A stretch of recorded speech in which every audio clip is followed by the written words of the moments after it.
Come on now. 250th motherfucking episode. Who would have thunk it? Here we are. I hope everybody's excited. We have a great show today. We're on a roll after the last couple shows. You know, the last one we did with Louis Beto from Agnostic Front and Carnivore was great.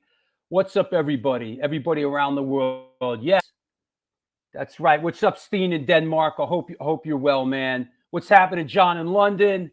Marla, Portland represent. That's right, Vinny Doak. Show 250. Don't be scared. You know, crazy. Absolutely crazy. Hey, Brian. Speaking of Brooklyn, what's going on? You can feel it. I can feel it too. This is going to be great. We're going to have a couple people, a couple of our friends blow through as well. You know, yeah, Tallahassee, Florida represent. What's up, Joe Ackerman? How are you, buddy? Larry the Hunter. Yeah, and Oi, what's happening? That's right. What's happening in London? Let me guess, it's raining. All right. Smashville, Tennessee. Good. Here's to the next 250. Well, thank you, everybody. And honestly, listen, I couldn't do it without your support. Everybody that supported the show and all the sponsors. Yes, this is the New York Hardcore Chronicles Live, and we're sponsored by New York Hardcore Comics, The Organic Grill, the Texas Silver Rush, DTFM Vinyl Distro, Generation Records, 126 Hardcore Clothing, and Upstate Records. That said, is everybody okay? Yes, Denmark. Hey, New Jersey, what's up, Scott Earth? Yes, there you go. That said, let's bring on this smiling young face. Hello, and congratulations. Congratulations to you too, pal. Couldn't have done it without 250 episodes right there. Hey, what are you drinking? Cheers. What are you drinking? Got a little. Looks like piss. What are you drinking? It's not. This is good stuff. Is that right? Yes.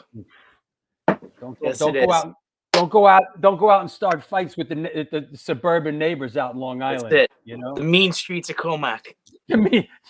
Straight out of the mean streets of Comac, Long Island. What's the most fucked up? I mean, I don't know about these days, but like, what's the most fucked up part of Long Island? Huntington, like that downtown Huntington. Well, as a railroad employee, Huntington Station, you have a little bit of Latin Kings MS-13 over there. Yeah, there's some fun. And then when you go way out in Long Island, yeah, I remember, when I was growing up, man, it was a little fucked up out there. It could be, but you know what?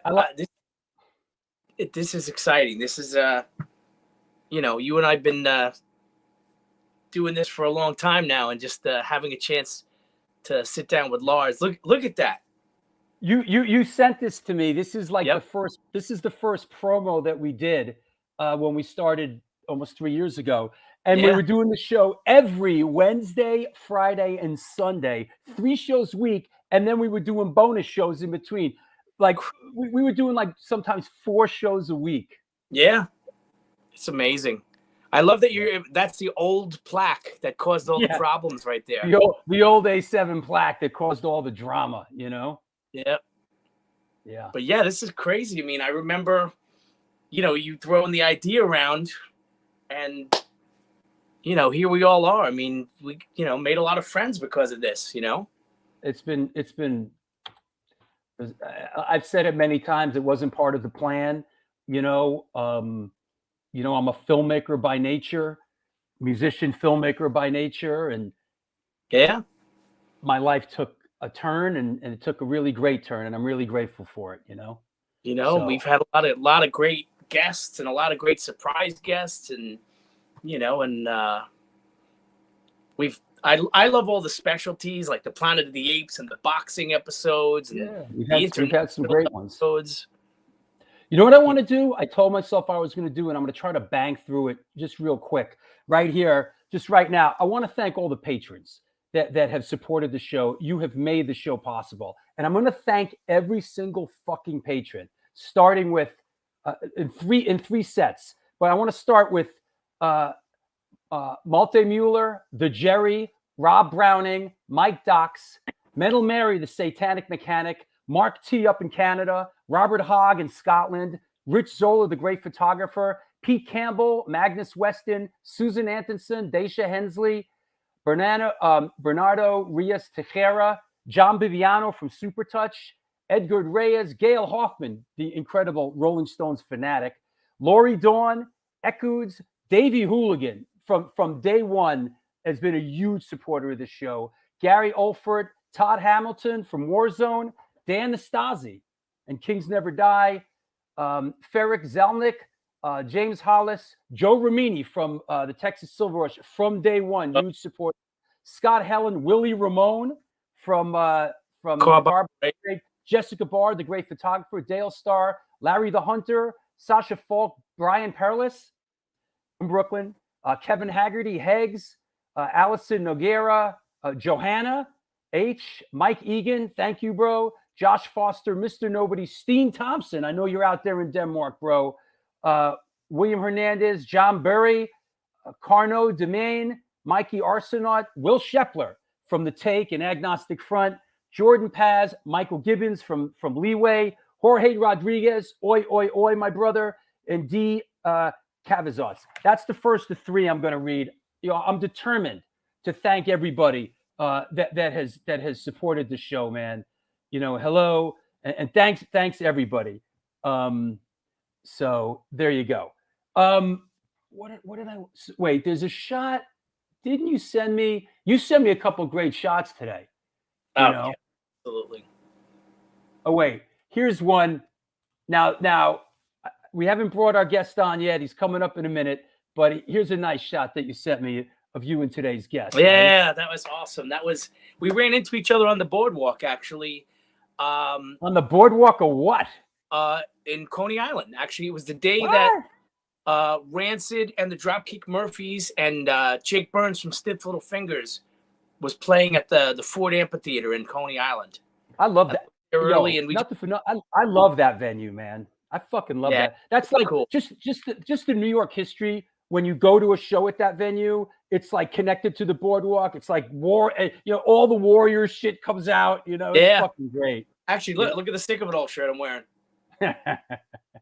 Hold on, let me see. Oh, there you go. Of course. All right. That said, well, hang in there, man. Hey, hang around if you towards the end, man. I'm sitting at the end of the show. Don't go fucking get drunk and start shit with your fucking neighbors, bro. Fucking leaves are on my lawn. I'm sitting here. I actually have a beer and a shot with me for this one. I'm gonna just sit back and enjoy. All right. I'll talk to you soon. All right. Later.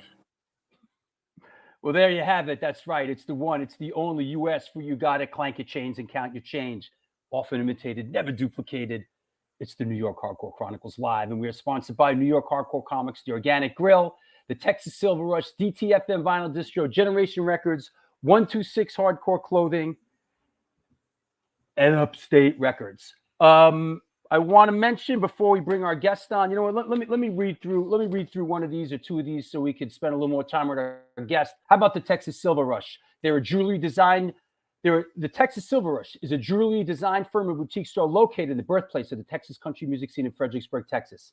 They specialize in working with musicians in all music genres to design and create unique one-off pieces, as well as to style them for stage, album covers, and social media exposure. Their client list includes Rock Roll Hall of Famers Greg Rolle, Ringo Starr, and of course, Agnostic Front. By the way, this was a gift from the Texas Silver Rush, AF New York Hardcore necklace. Information on online sales are being taken at their Facebook and Instagram pages, and of course, www.thetexassilverrush.com. Come on now, Upstate Records. They're a New York-based DIY independent metal and hardcore label founded in 2017. They broke into the scene with their inaugural 26-band compilation in 2018, and since then have churned out over 80 releases in their brief 5-year history. In 2023, look for new releases by Mark Rizzo's new band Revenge Beast, Carl from Earth Crisis' Fryer, Fury of Five, Angry Corpses, and a few more surprises that are in the works. Check them out at www.upstaterecords.com. Use the code STONE10, you cheap fucks, for 10% off. 10% off anything just for watching the show. Go buy some shit. Support Upstate Records. That said, let's make sure everybody's okay. Nobody's infiltrated the chat room. No, no Rick to life or anything like that. We don't want to deal with that today. That's right. Shout out to Kim and Mary Upstate. Shout out to the women of the pit too. Shout out to Gina and Lori and everybody in their clique for making it happen. That said, everybody seems okay. All right, let's clear the deck. Let's bring our guest on. We can't avoid this any longer. Clear. Here we go. Boom. I'm ready. You're ready. We're ready. Today's guest is an American musician and record producer hailing from Campbell, California. As a musician, he is known for his work with the Old Firm Casuals, Lars Frederiksen and the Bastards, Stomper 98, Lars Frederiksen and the Bastards, The Last Resort, UK Subs, Oxley's Midnight Runners, and of course, for 30 years, Rancid. As a producer, he has worked with Dropkick Murphys, The Business, Powerhouse, Marky Ramone and the Intruders, Our Friends Agnostic Front, and many more. Please welcome, coming at us from the city by the bay, San Francisco, Mr. Lars Frederiksen. Hey, man. How's it going? It's good. How are you? Good. First of all, congratulations on 250 shows. That's quite a milestone. Yeah, it started during the pandemic, right? I mean, yeah. What were we doing during the pandemic? I was grounded. I was in Florida. I was at my dad's place, and just started in his kitchen one day, and it just caught fire, and I'm very grateful for that. How was your? Go ahead. I just want to say I have been a friend of Steen Thompson's for a long time. Is that right? And yeah, and Steen, obviously, he's a fellow Dane, and Steen has helped me out, especially on the Holger Dansk record, because just to get some translations for different things, because so I would always hit Steen up and say, what's a better way? You know what I mean? And then it turns out I'm talking to an old wrestler. He's an English wrestler by the name of Robbie Brookside, who he's a trainer for the WWE NXT. And Robbie Brookside used to have a radio show and bring a lot of bands over to England. And so all of a sudden Steen's name came up again. and it's just, so the fact that he's here, it's like I feel, good. Steen is in my aura, so to speak. And so hello, Steen. There he is. Hi. Yeah. I mean, and Steen is like an old school bopper, he's like, he's been around a minute. He reminds, did you know Ono Cro-Mag? Of course. Yeah. So like no. when I think of Steen, I think of like Ono, like that. Yes. Steen is the Ono Cro-Mag of Danish punk rock. I mean, he's been there before all of us. Yeah. So, you know what I mean? So, and I love Steen. I still tell the story about my chest still hurts from when the first time I met Ono Cro-Mag. He fucking, because I came over, I was with Biohazard, and he's, oh, Drew Stone, and I, because I sang for Antidote for you. So, oh, Drew Stone, I boom, right, like bam, right in the chest. And I was like, oh. Yeah. The funny thing with Ono, it's like I talked to him 100 times on the phone, but I can't recall if we actually physically met in person. Oh wow. Because he would be somewhere else when I would be around him in the Netherlands or whatever. So, but anyways, there was a love for him, because I mean he was the dude, and he would call it like he saw it, and that's like one of those things that in this scene, there's not really a lot of that anymore. There's not really a lot of like, I mean, there's still a bunch of genuine people, but the personalities like Ono Cro-Mag, like we don't really get that much anymore. Well, that was sort of like the the meat. It's like, I think of like Rocky, when they offer him to fight Apollo Creed. He says, I don't know if I'm not the guy. What does he call? He says, I'm a ham and eggs guy. I'm a ham and eggser. Like ham and egger. Yeah, I'm a ham and egger. Like this, we've lost. There's not a lot of kids coming up today. There's ham and eggers are few and far between. Well, in this internet age. I think. That's definitely a topic, but there's so many great bands out there right now. There's so many, I think of like two bands that are sort of leading the charge for the music that I love. And it's like bands like Turnstile and Grade 2. I mean, Turnstile is going to be that band. Like, you know, when I think about when Rancid kind of came up and there was Green Day and there was Offspring, although Rancid was, you know, played on MTV first and whatever, you know, but like it kind of comes in threes. And, you know, I'm kind of curious to see who's going to follow in Turnstile's like threes. Cause I think they're the ones that are kind of leading the charge. You know what I mean? I think that band is incredibly talented. I think their music's incredible. I think that the way that they resonate, you know, I definitely could claim them as like, you know, in the, you know, from the punk and hardcore scene for sure, you know, so. Absolutely. You know, to me, there's a lot of bands out there right now. Violent Society, Violent Way, not Violent Society, but you know, there's so many good bands that are happening. It's kind of, I feel like, you know, now more than ever is when we need the music, and I feel like you know, a lot of people are stepping up and taking that. You know, I wouldn't be surprised if one day that Rancid's opening up for Turnstile or Grade 2. You know what I mean? Well, I'm happy to hear you say that, because, you know, I'm born and raised in New York. I'm a New York guy.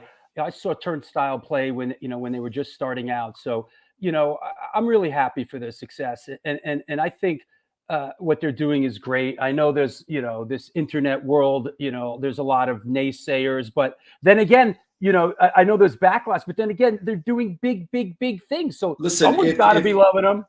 Well, here's the thing: if nobody's talking shit about you, then you're not doing anything important. And it's kind of like if they're not bootlegging you. If you're not a band that's getting bootlegged, then you probably in the big picture you don't mean a shit. You know what I mean? So honestly, you know, I can't even imagine if when Rancid was kind of, you know, with Outcome the Wolves, if there was a Facebook and Instagram, the shit that we would have got back then. But you know, people are just angry. You know what I mean? And I think that there's so much of a division in the world in general that people are just looking for things to be angry with.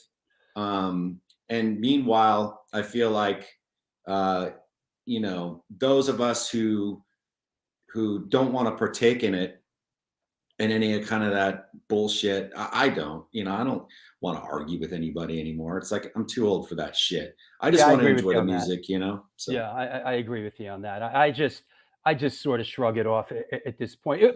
I mean, before we kind of jump into it, you know, to me, it's obvious there are people that want to make their mark in being that negative, shitty person. Like, I'm the guy, you know, fuck Drew Stone. Like, so you have those characters now that are just, you know, think that they get attention by being like the really negative, hateful person. And I get a lot of likes for that. Wow. You know? Well, when you're doing that kind of stuff, I mean, as a dad, you know, I kind of look like you're like that screaming 5-year-old that, you know, on the floor and you're throwing your tantrum, and I can either coddle you and tell you it's going to be all right, or I can step over you and continue to do what I'm doing. And so when you're out there doing that kind of behavior, you're not really doing a service to anybody, and you're doing a disservice to yourself. And, you know, putting people down because you're jealous and because you don't have what they have, or blah, blah, blah, blah, blah, or you think that your moral compass is better than anybody else's, just goes to show that, like, you know, that's a weak human being. You know, that's somebody that's looking outside of his own, you know, surroundings for validation, for security, and for obviously for love and attention. And, you know, that's what the culture is. It's like attention seeking. So, but let's change the subject. How about let's chop it up a little bit. How did you come up? Did you grow up in a musical household? How did music come into your life?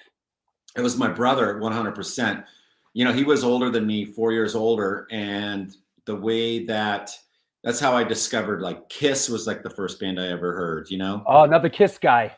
Yeah. So, you know, and I was like 4 or 5. And I just remember like feeling, well, you know, but then it dates back a little bit before then. Because when my mom and dad divorced, then we went back to Denmark, my cousin Karen, she was like into Slade and T-Rex and Chicory Tip and Sweet and stuff like that. Wow, Chicory Tip. I haven't heard that in a minute, man. Wow. Well, and so we used to go into her room and she'd have me on her lap and to play records, you know? And I feel that's probably why I fell in love with Kiss, because maybe subliminally I was, you know, catching those rhythms, and because Kiss wanted to be T-Rex, Slade, and, you know, that kind of stuff. They wanted to be that British invasion kind of stuff, or glam stomp, whatever you want to call it. But so it was Kiss, and then, you know, Cheap Trick and AC/DC. And then 1979, my brother got into the whole 1980 got into the whole skinhead thing. So because the punk rock kind of moved to town, there was a guy named Sean Gregonis who's no longer with us. But yeah, he was from San Bernardino. No, not San Bernardino. He was down from Southern California, and well, not all, like Ventura area. And he came up and he had a shaved head and boots, and was carrying a boombox playing X down the street. And my brother saw him, and they became friends. And so, you know, Sean obviously brought that with him, and then my brother started educating himself, and then, you know, looking at the backs of records and seeing how people dressed and whatever, you know, because that's kind of what you did. And it was before, and this was Campbell, California for you, right? Yeah, Campbell. So this is like 1979, 1980. And at that same time, rock and roll, cable television had just sort of come to our area, which is like, instead of like the 4 channels, you got now 12, and the 12th or 13th channel was Guild Cable. So you got, you know, like it was like HBO before HBO or something. I don't know. HBO was like a button on a box. You press, like, that's all you got. Yeah. You got like a button. It was like, yeah. Well, Rock and Roll High School was on 1 month, and it was on like 32 times. And me and my brother watched that every single time that it came on, even if it was like 3 a.m, we'd wake up and we'd watch it. Wow. And then go back to sleep and get up and go to school, if we did go to school. But so the musical part, other than my mom's Danish drinking music, which kind of sounds like oi, and maybe some Kenny Rogers records and Engelbert Humperdinck, and, you know, I'm trying to think what else with that she was into. It was a lot of Danish music, you know, like Danish. Were the Beatles involved at all in this? No, the Beatles didn't come into my life. I didn't sort of discover them until kind of later, you know, like I feel like when, you know, when punk rock came into the house and all my Kiss records went, you know, into the shelf, and like that was when I really started to really kind of obsess about music and stuff like that, and then dress, you know, obviously, you know, like my, you know, like the guys I saw on the records and stuff like that.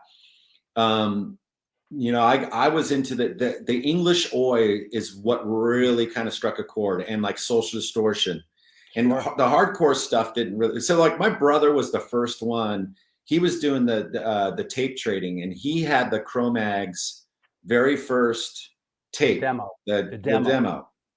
And I saw the Cro-Mags, and I think it was 86 when they opened up for GBH at the One Step Beyond in Santa Clara. Wow. And I don't know if I walked in at the end of their set or if they just played a short set or whatever, but I just remember being kind of like blown away, you know, like, and of course I was there to see GBH, and, you know, the Cro-Mags, we knew about them, but it's like not that, you know, you're there for the headliner or whatever.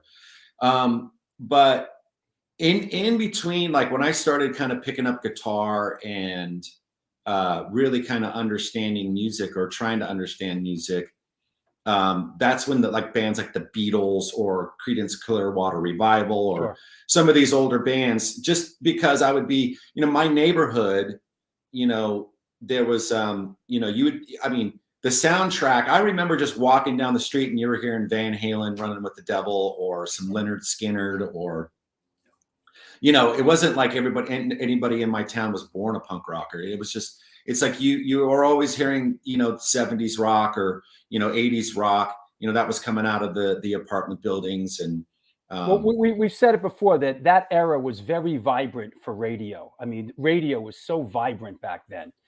As a kid, growing up as a teenager, you know, you would have fights over your favorite radio station. It was like we were KOME, you know, with Dennis Erectus, and then there was KSJO, which was the alternate.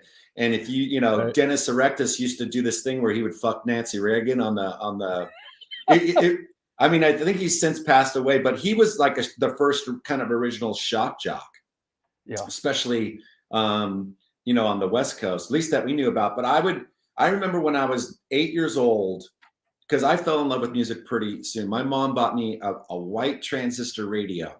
And I used to turn on the radio and put it underneath my pillow so I could listen to it while I fell asleep, you know, so I would get all the tunes. And after a while, it didn't work unless there was pressure on it. So like the radio stopped working because I'd laid on it so much that the only way it would work is so I'd have to put tape around it just to get it to play standing up. Otherwise I had to lay on it to hear it. But yeah, I mean, the way that we discovered music was so different, you know. Well, also we've talked a lot on the show about how the culture back then was so, you know, you'd go to the record store, you'd buy the record, you'd open up the record, you see, you know, the artwork, you know, you'd connect the dots. Oh, this guy produced it. Oh, wait, this guy that did the guy that did the Blue Oyster Cult, like produced the Clash. What? Sandy Pearlman, like what? You know, like you would sort of, it was like a real archaeological dig, you know, back then. It wasn't just handed to you. You had to do some legwork, you know. Well, when I got into punk rock, you really had to want to be there because you know, I don't know what it was like for everybody else, but the cops would hassle you, the jocks would hassle you. You know, obviously a lot of my friends, their parents wouldn't let me hang out with them anymore just because of the fact that I was into punk. And then of course you had Chips doing an episode and Quincy doing an episode. Quincy. Yeah. And then Donahue, and you know, the day my kid turned punk rock. And you know, it's funny because on one of the Donahue episodes, Ollie, who's from one of the lads from Los Angeles, one of the old school dudes, he ended up working for Rancid at a certain point, you know. And it was funny because like I was like, because I kind of knew who he was, right? But I was like, wait a second, was your mom on Donahue? And he's like, yep. So his mom went on to Donahue and was, but he was a big burly motherfucker. And those who knew Ollie, he was like 250 pounds, just a fucking, he was an old skinhead. He was just a fucking gnarly dude, but he was one of the nicest guys and helped me out a lot in my life. But, and he's since passed away, unfortunately.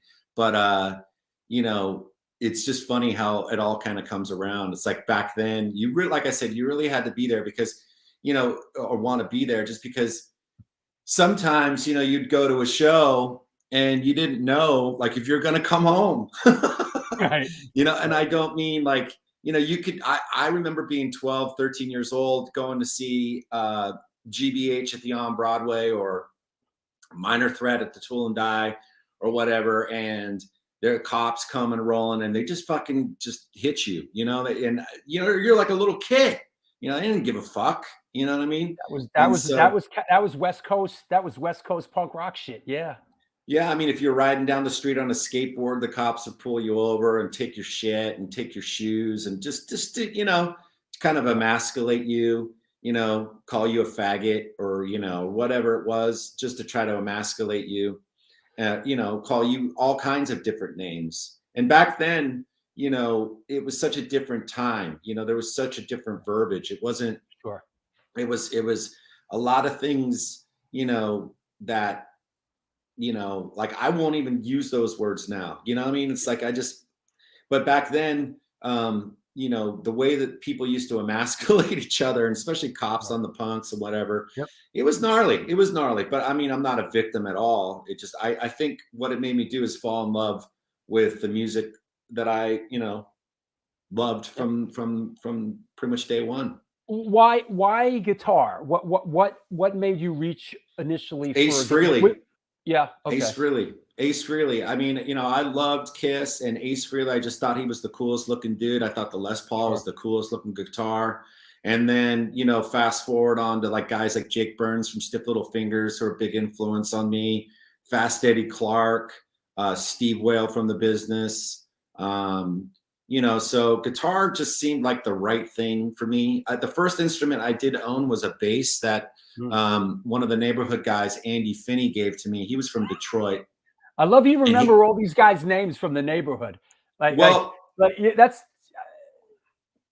Well, I mean, the thing about it is that there was a period of my life where even though everybody was drinking and doing drugs, nobody would let me do those things, even though they'd let me hang around. But I would, you know, they would make me go get beer for them or whatever. But, and I would sneak one from time to time. So, and I've always been a very sort of, I guess, aware person, you know what I mean? I'm always kind of looking and scanning the rooms and doing those types of things. So, and I just have a memory like that. And people who've made an impact on me or made an impression, I seem to remember. You know, I want to ask about growing up in that part of the country. Did the whole like San Francisco Bay Area thrash thing, like, was that in your orbit at all? I mean, because in that era, I know it was really starting to pop off. Like, how was that? Like, how did you deal with that? Well, you know, at first those scenes really didn't mix, and it wasn't really till thrash metal that it sort of kind of came together, because then you would see bands like Broken Bones playing with Exodus. You know what I mean? Yeah.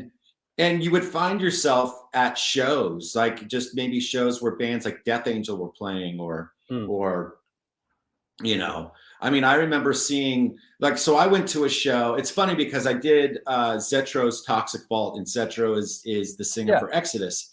Steve, and Steve. And I was talking to my buddy Derek, and he's like, yeah, what are you doing today? I'm going, and I'm like, yeah, I'm going to go do Zetro from Exodus's show. And he's like, do you remember when we saw them in like 1986? And I'm like, what? He's like, yeah, you remember when Meeker's band played with them? I'm like, what the fuck?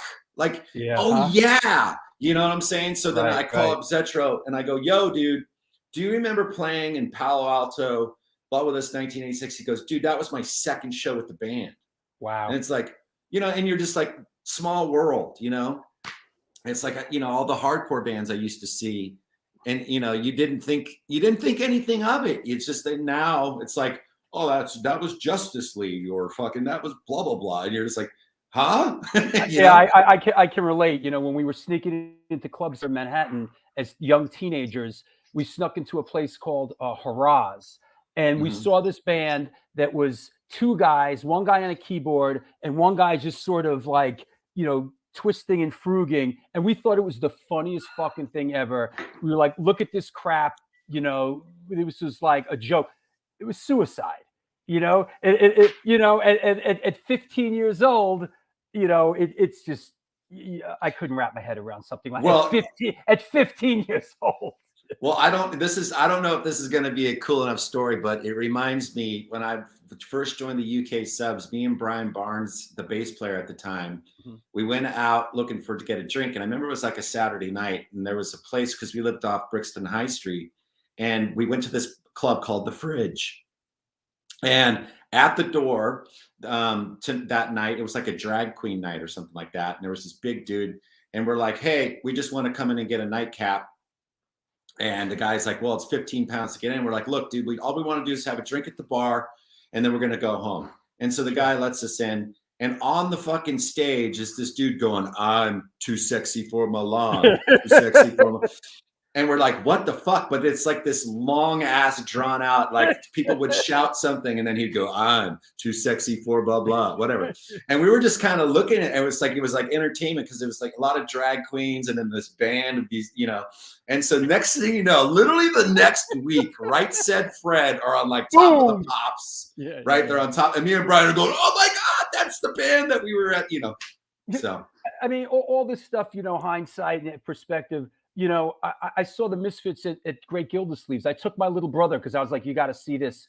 And you know, we saw the Misfits, you know, at Gildersleeves in 82 here, and it was half empty, and people were just screaming through the whole set, you suck. You know, you're out of tune and you suck.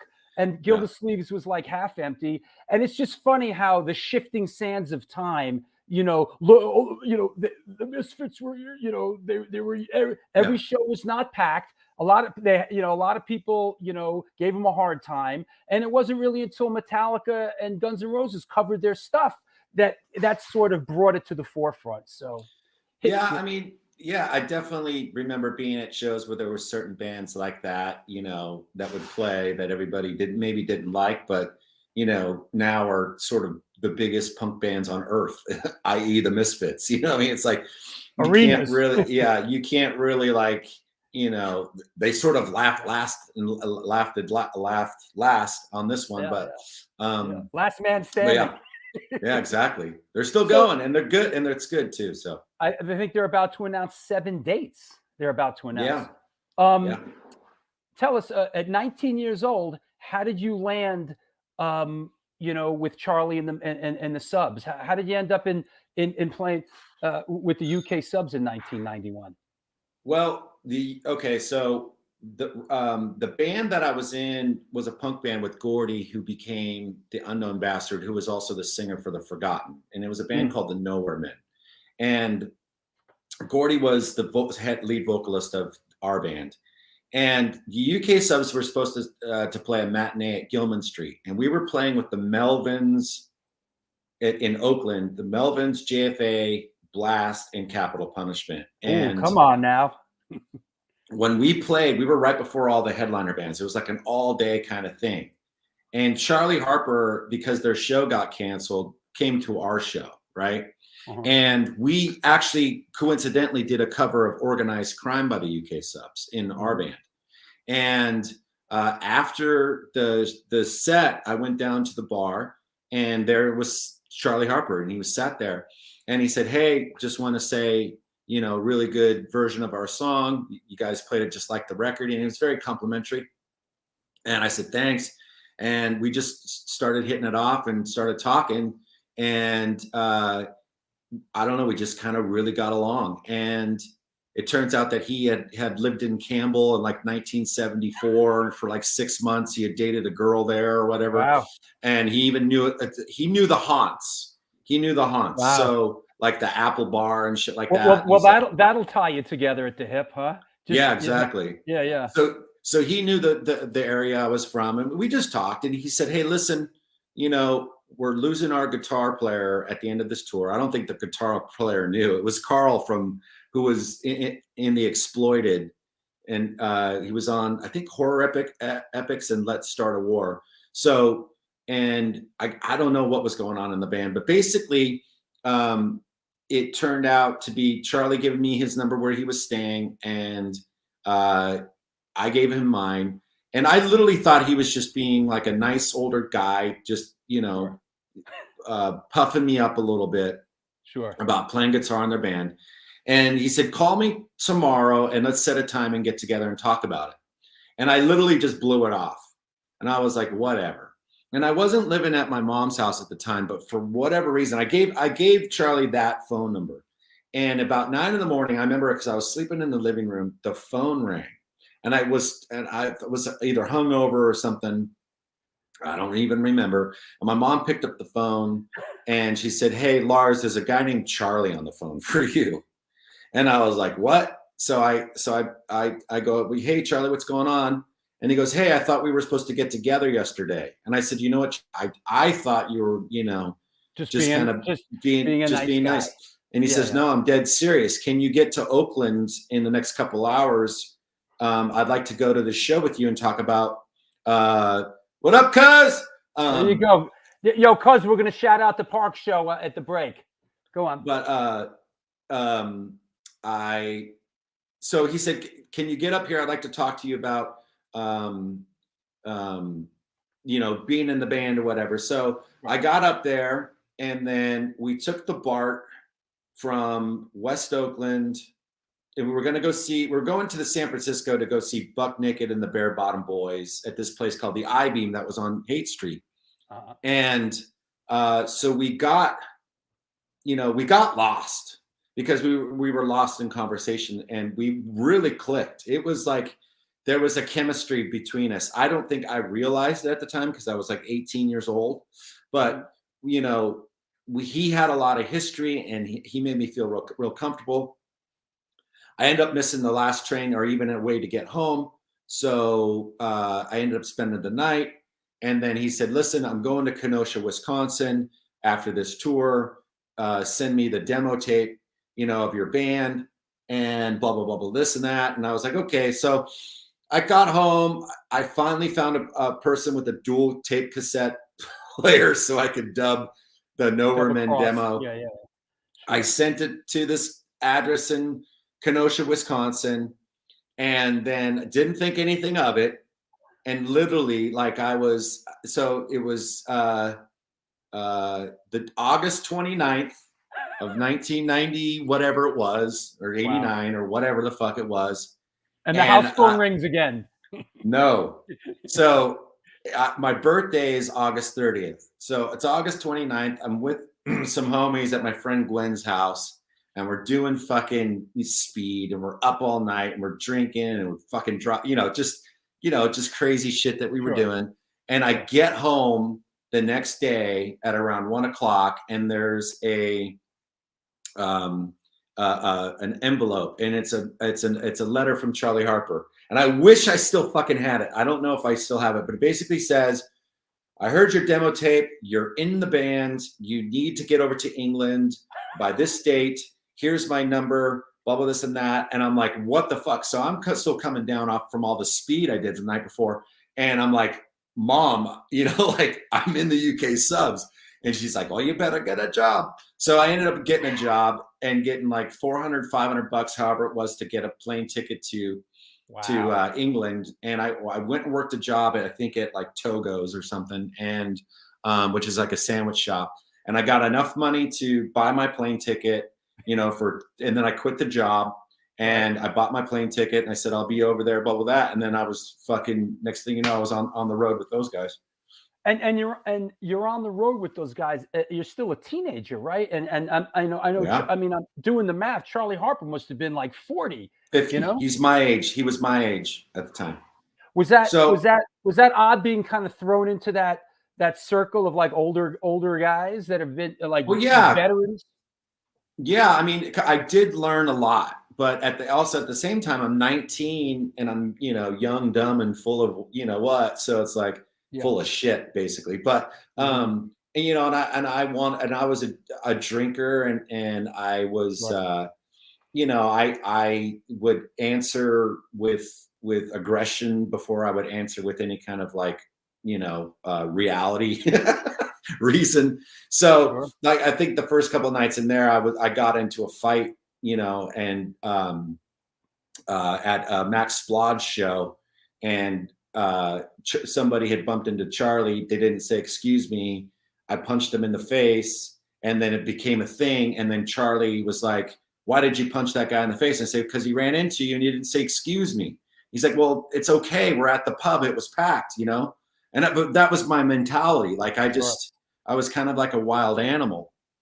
So it was really, it was he calmed me down in a lot. Here's the thing with Charlie, like he became more, I never had really an old man hanging around, he was sort of out and about, like he sort of out of my life by the time I was about 3 years old.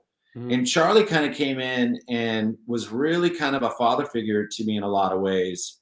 And when I left the band, I left the band, with not, in not the best way possible. And I'll just kind of fast forward to the end of the story. I remember doing an interview with Rancid, one of the first interviews, and I had talked a little smack about Charlie, about how like he was an old man, and how he made me, because he I mean, it doesn't even matter. It's all. But Charlie was asked about it in this fanzine, because at the time I was working at Tower Records, and I opened up the fanzine because I saw there was a UK Subs interview, and basically the way Charlie answered that question about me not being very nice was about that it was sour grapes and that he did nothing but try to help me. And when I read that, I felt about that big, because I realized that was the case. And by then I had stopped drinking and doing drugs, and because that was a big major problem for me. And but I still had this like resentment, right?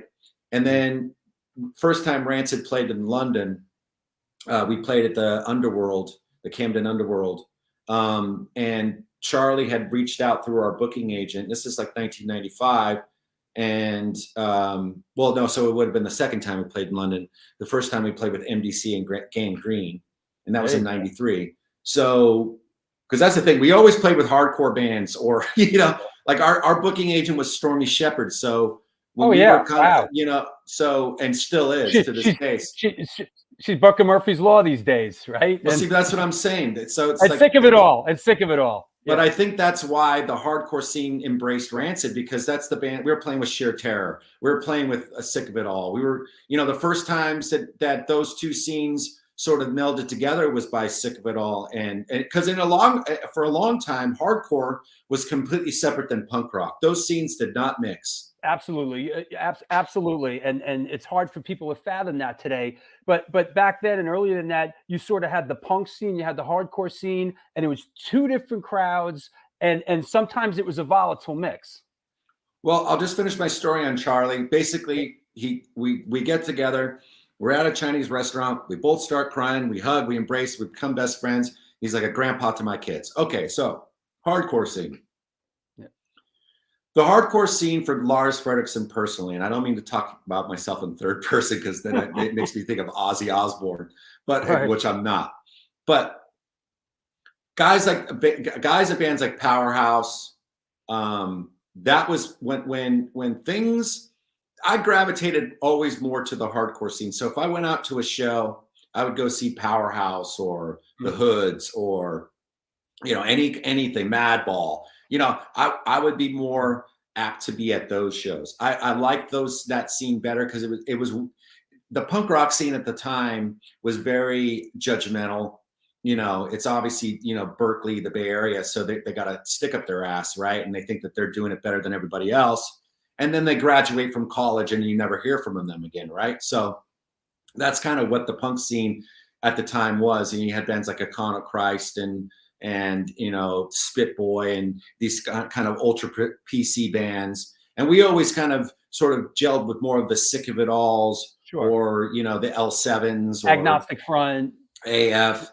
And, Powerhouse, so we were kind of more that thing, as far as our mentality, we weren't, these like the PC band, we weren't that, our lyrics might've been, very politically conscious or whatever. And the difference between right and wrong, and our personal political sort of ideas, but we weren't saying, smash your TV, so that was a little bit more, I don't like those force-fed bands. Like I enjoy Crass, right?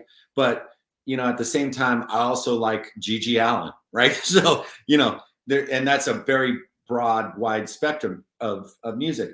But so the hardcore thing is where I always felt like more at home, and when we started playing with Sick of It All in the early days, 94 and 93, I think the first time we played City Gardens was with Sick of It All.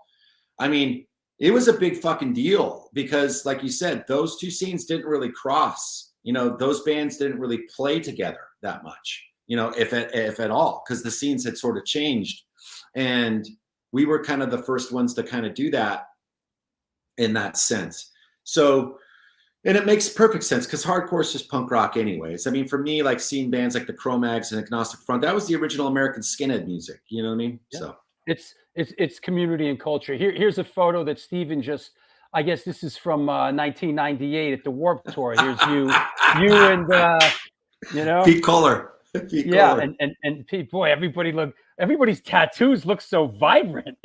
I know, that's because we're fucking young. Get a load of that, fucking Pete, oh my God. That's a great shot. Yeah, I mean, I kind of vaguely remember those because I think that was like a Warped Tour. Yeah. And and I think me and Pete just decided to start doing interviews together just because they had those. Why not? So it's like have a little fun with it. There's a lot to touch on, and I want to touch on some different stuff, a little out of the norm. But I think we'd be amiss not to at least mention Rancid, right? So you joined Rancid, 21 years old, in '93. The first thing you record is Radio, and then the next year, Let's Go. The ball really starts rolling. And anything you can impart to us about sort of those early sort of halcyon days of when you first joined the band and things were exciting? Maybe, do you remember the first time you came to New York with the band? Yeah, it would have been '93. It would have been. Did we do we did ABC No Rio? Oh wow! If memory serves me correct, that was in '93, and I just remember that was like a fire trap. If that place caught fire, everybody was going to die. But we played ABC No Rio, and I think we played. I can't remember if we played City Gardens that same run, but sure. I feel like it might have been '94 when we did that with Sick of It All. But that was in Trenton, obviously, so I wasn't in New York. But yeah, those first tours we did in a windowless van and without any air conditioning. You know what I mean? So. And we went out and did, van tours like that. We did, I think, about 20 something, because we just went out there and wanted to play. And we played with pretty much anity. I mean, we played like Machine Head, I think their first show, So, which Rob from Violence, because that's the thing. We all sort of knew each other. We weren't all best friends. Now it's a whole different trip, everybody's sort of, kind of older now and realize that the music that we're all making is kind of the same in the sense that it's very aggressive. But I mean, '94 was like the year I feel like, because our video got played on MTV for Hyena in December of 1993, and we were in Europe at the time. Mm-hmm. And so that's before, because I remember seeing the Kraut video on MTV, and I remember seeing the Anti-No-Relief video. All Twisted, yeah, All Twisted, yes. Sure. Mm-hmm. And so we didn't ever think that that was a problem. You know what I mean? A lot more people made it more of a problem than we ever thought it was. And plus, we kind of were doing videos to sort of document where we were at that time. We weren't really doing it for like promotional value like they were meant to be. And fuck it, why not? So '94 is when it really started to kind of get a little, like when you started to kind of see, here's the thing. This could be something, and I remember we were at Vino's Pizzeria in Little Rock, Arkansas, about to play a show. And I think Brett Gurewitz had called the club. And so I remember we were at a payphone outside of Vino's talking to Brett Gurewitz because he's like, Salvation's getting all this radio play. You guys need to shoot a video for Salvation. And that was never on our minds. Like right. Nihilism, I think we shot the Nihilism video. That was the video for that record, kind of thing. We didn't have the Duran mentality of we got to shoot videos for all these songs. No, and we were out in the middle of a tour, for Christ's sake. And and I remember it was the tour. It was our own tour, and then we were going to jump on I think it was the Offspring. I don't remember. It's all kind of a blur in a lot of ways. So. I wish Matt Freeman was here because Matt Freeman's got even a better memory. I might remember the old neighborhood and the people there, but Matt Freeman will tell you exactly where we were and what the weather was like outside. He's one of those guys. Yeah, and he can pick up any instrument and be better than you in a month. So he's also that guy too. But so I remember we had limited time between the two tours or whatever it was, and we shot the Salvation video in my bedroom in West Oakland. And we went out on the road, and that's when you could kind of start to see it change. Because I remember we were playing Madison, Wisconsin, and we were playing at the college there, and we're doing our shit, right? And I remember I turned around and I said, let's play Salvation. And then we played Salvation, and the whole place just fucking exploded. And I remember there was like these like kind of not punk girls on the wall, and they were singing every lyric, and I was like, civilians. They were civilians. Yes. And I was like, okay, something's about to change here. But but what ended up happening was like within the sea of punk rockers, and skinheads that were there and hardcore kids and all that stuff. There was like these other kinds of people that you wouldn't maybe feel like you necessarily saw at punk shows. And then they were all coming, and they're just like, okay, something's kind of happening. And so that was kind of the beginning of kind of what was going on with us. And then when we did Wolves, you know, we sort of knew that, like, okay, we're gonna dedicate a year of our lives on the road, and we're gonna make this as big as possible, because, you know, for us, we were all working class kids. I mean, shit, if I really kind of, you know, and I've said this before, but I'll say it to my dying breath. It's like, my family was working poor before it was even a fucking term. I grew up in project housing, you know what I mean?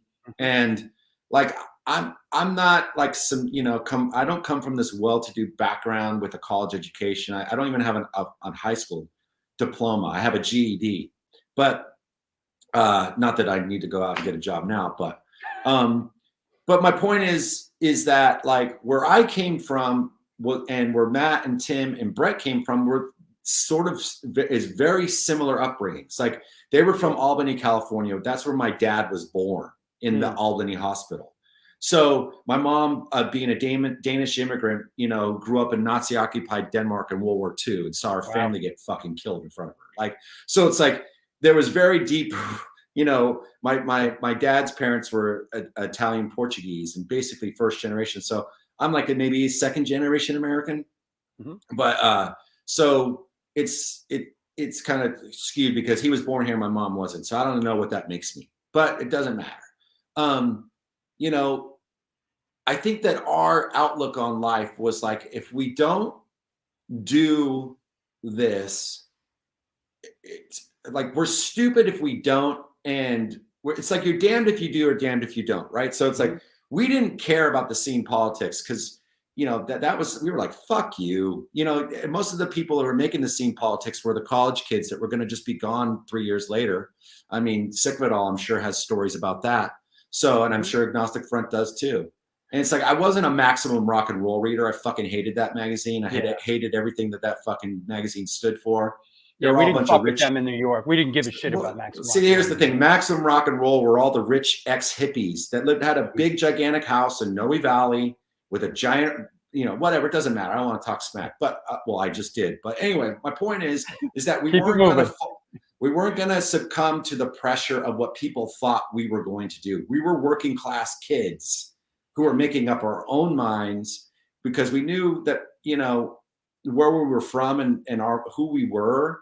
Like, we were gonna risk it all, because who knows if you're gonna have another opportunity. And all I could think about was getting my mom out of that neighborhood, you know, because my neighborhood where I grew up was pretty fucking gnarly, and even all the gangbangers and all that shit took care of her, and you know, would check me sometimes coming into the neighborhood.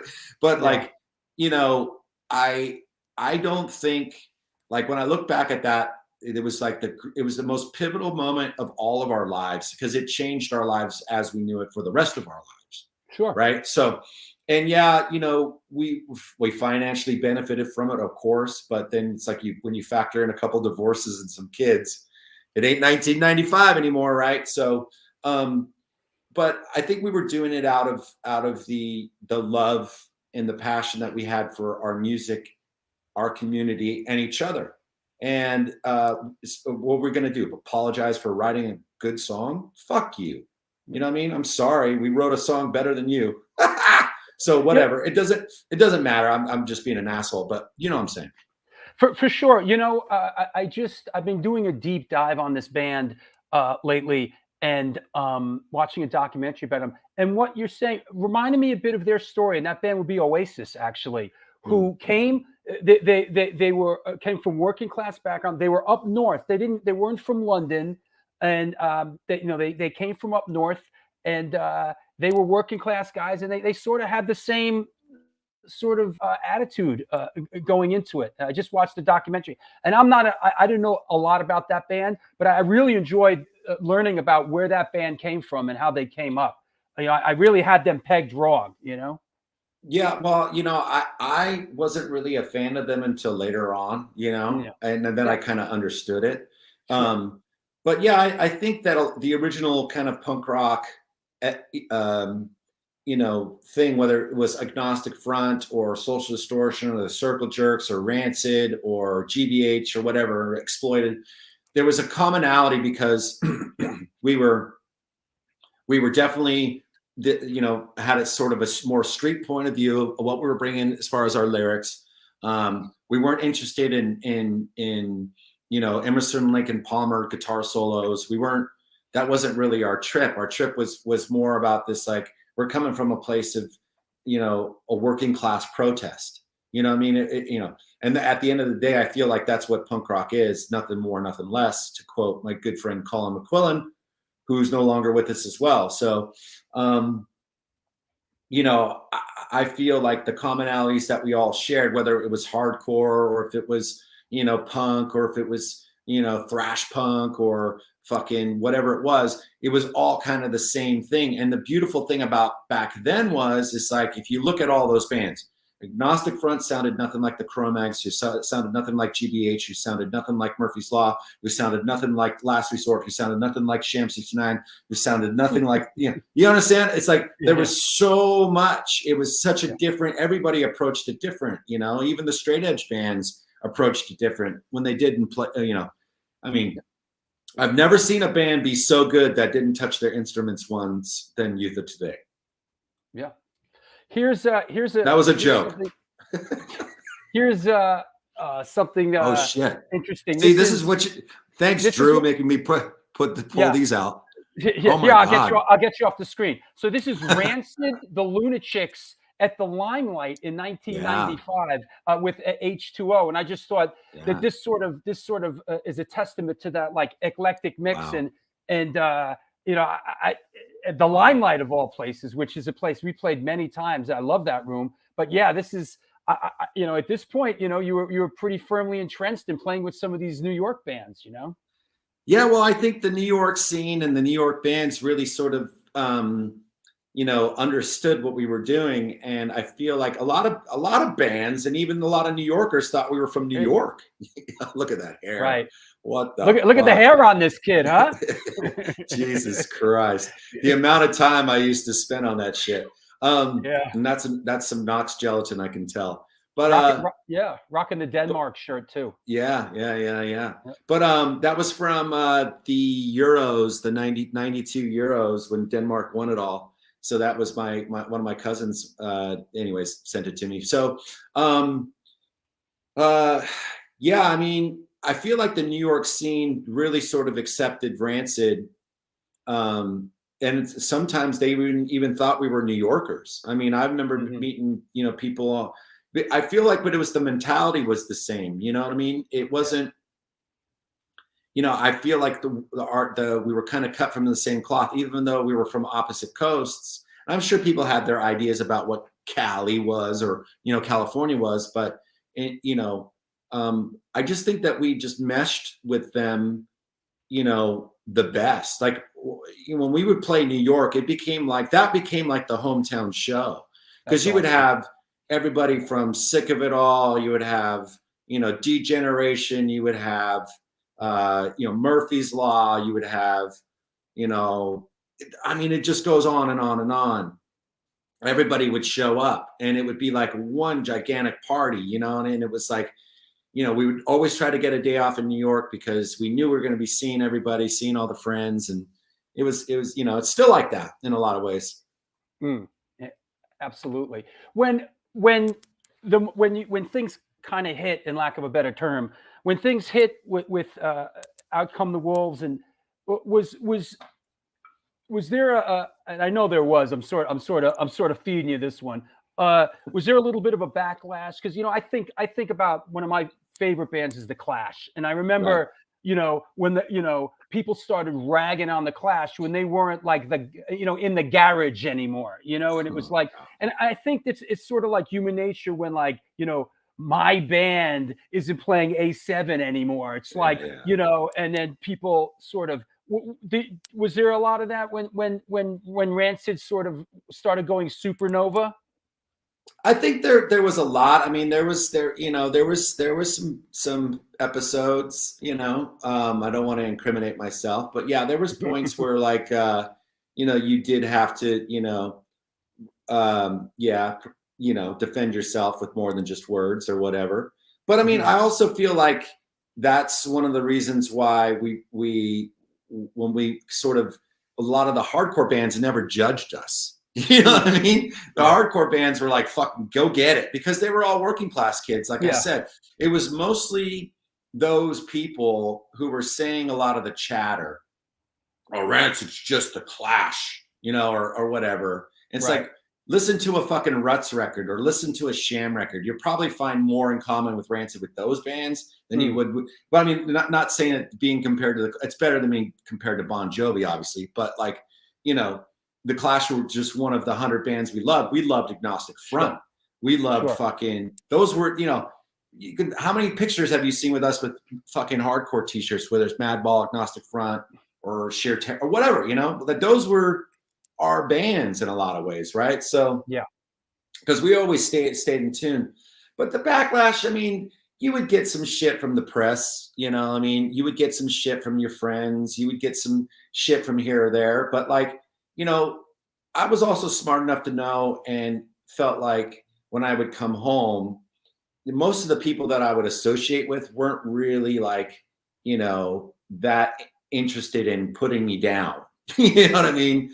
For something. So yeah, there's the Stigs. Love stigma. So you know, like I feel like back then, like I said, if there was a Facebook or an Instagram or a Twitter, I'm sure it would have been a lot worse.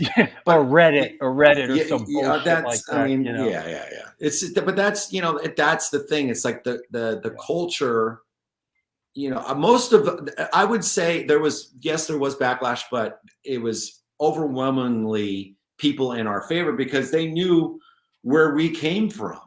And like I said, it was the people who were mostly poking at us were the ones that were like, that literally I haven't heard from in fucking 35 years because they graduated from college and they're moving on and they're probably a doctor or lawyer back in Connecticut where they were originally from. So and I'm still here. So it's like, you know, you're gonna get some amount of shit when you're doing something that turns, I'm gonna say it, when you're doing something important or you're doing something that's like viable and real and honest, there's always going to be somebody that says that's not viable, real, or honest, right? Like, just because, you know, they want to belittle it to make themselves feel better about their lives. So like, when people go look for validation by putting somebody else down, that tells you a lot about that person.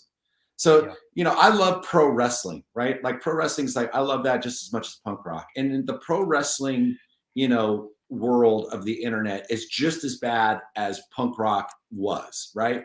That everybody's got a fucking opinion. Everybody thinks that they can book a match better than everybody else. Everybody thinks that they should own their own company or whatever it is. And it's like, it's so fucking gnarly that I don't even engage in it. It's like, I'm just a fan, right? And I see it and it's just like, why would you even do that? You know? And I'm sorry that you've never been laid in your life. And that once that happens, your perspective might change. But, you know, I guess at the end of the day, if you're not doing something good or important, nobody's going to talk shit about you. So if you're trying to make a living talking to shit about everybody else, then, you know, you're just looking for attention. And I'm sorry that mommy and daddy weren't there to give you what you needed. Well, I think you hit it on the head when you said, like, what am I going to apologize for writing a good song? Like, I wrote a good song. It resonated with people. What the fuck do you want me to tell you? Well, and also in everything, you know, I'm 51 years old. I'm a dad, right? I'm still doing the stuff that, you know, I've been doing since I was 10. And, you know, my perspective is this. It's like, at the end of the day, you know, because you mature and you get older and you do these things, you realize like what's important and what's not so important, right? Sure. So like, you know, my mom and my brother have both passed on. So right now, besides me and my girlfriend Joanna and my two sons, that's the family that I have, besides, of course, the bands and stuff like that. So, but that's what is right in front of me. You understand what I'm saying? I don't have my mom anymore. I don't have my brother. So my world has obviously gotten a lot broader and bigger because my mind is a lot more open than it once was. And the importance that I place on things, that whole thing has shifted, right? It's moved away from like what people say. Like you can talk as much shit about me or my bands or whatever, all you want. I don't really care. It does not affect me. It does not matter in my world because my world consists of the love of my kids and the love of my partner, right? So that's what my love is. Now, do I love music and do I love the scene? Absolutely.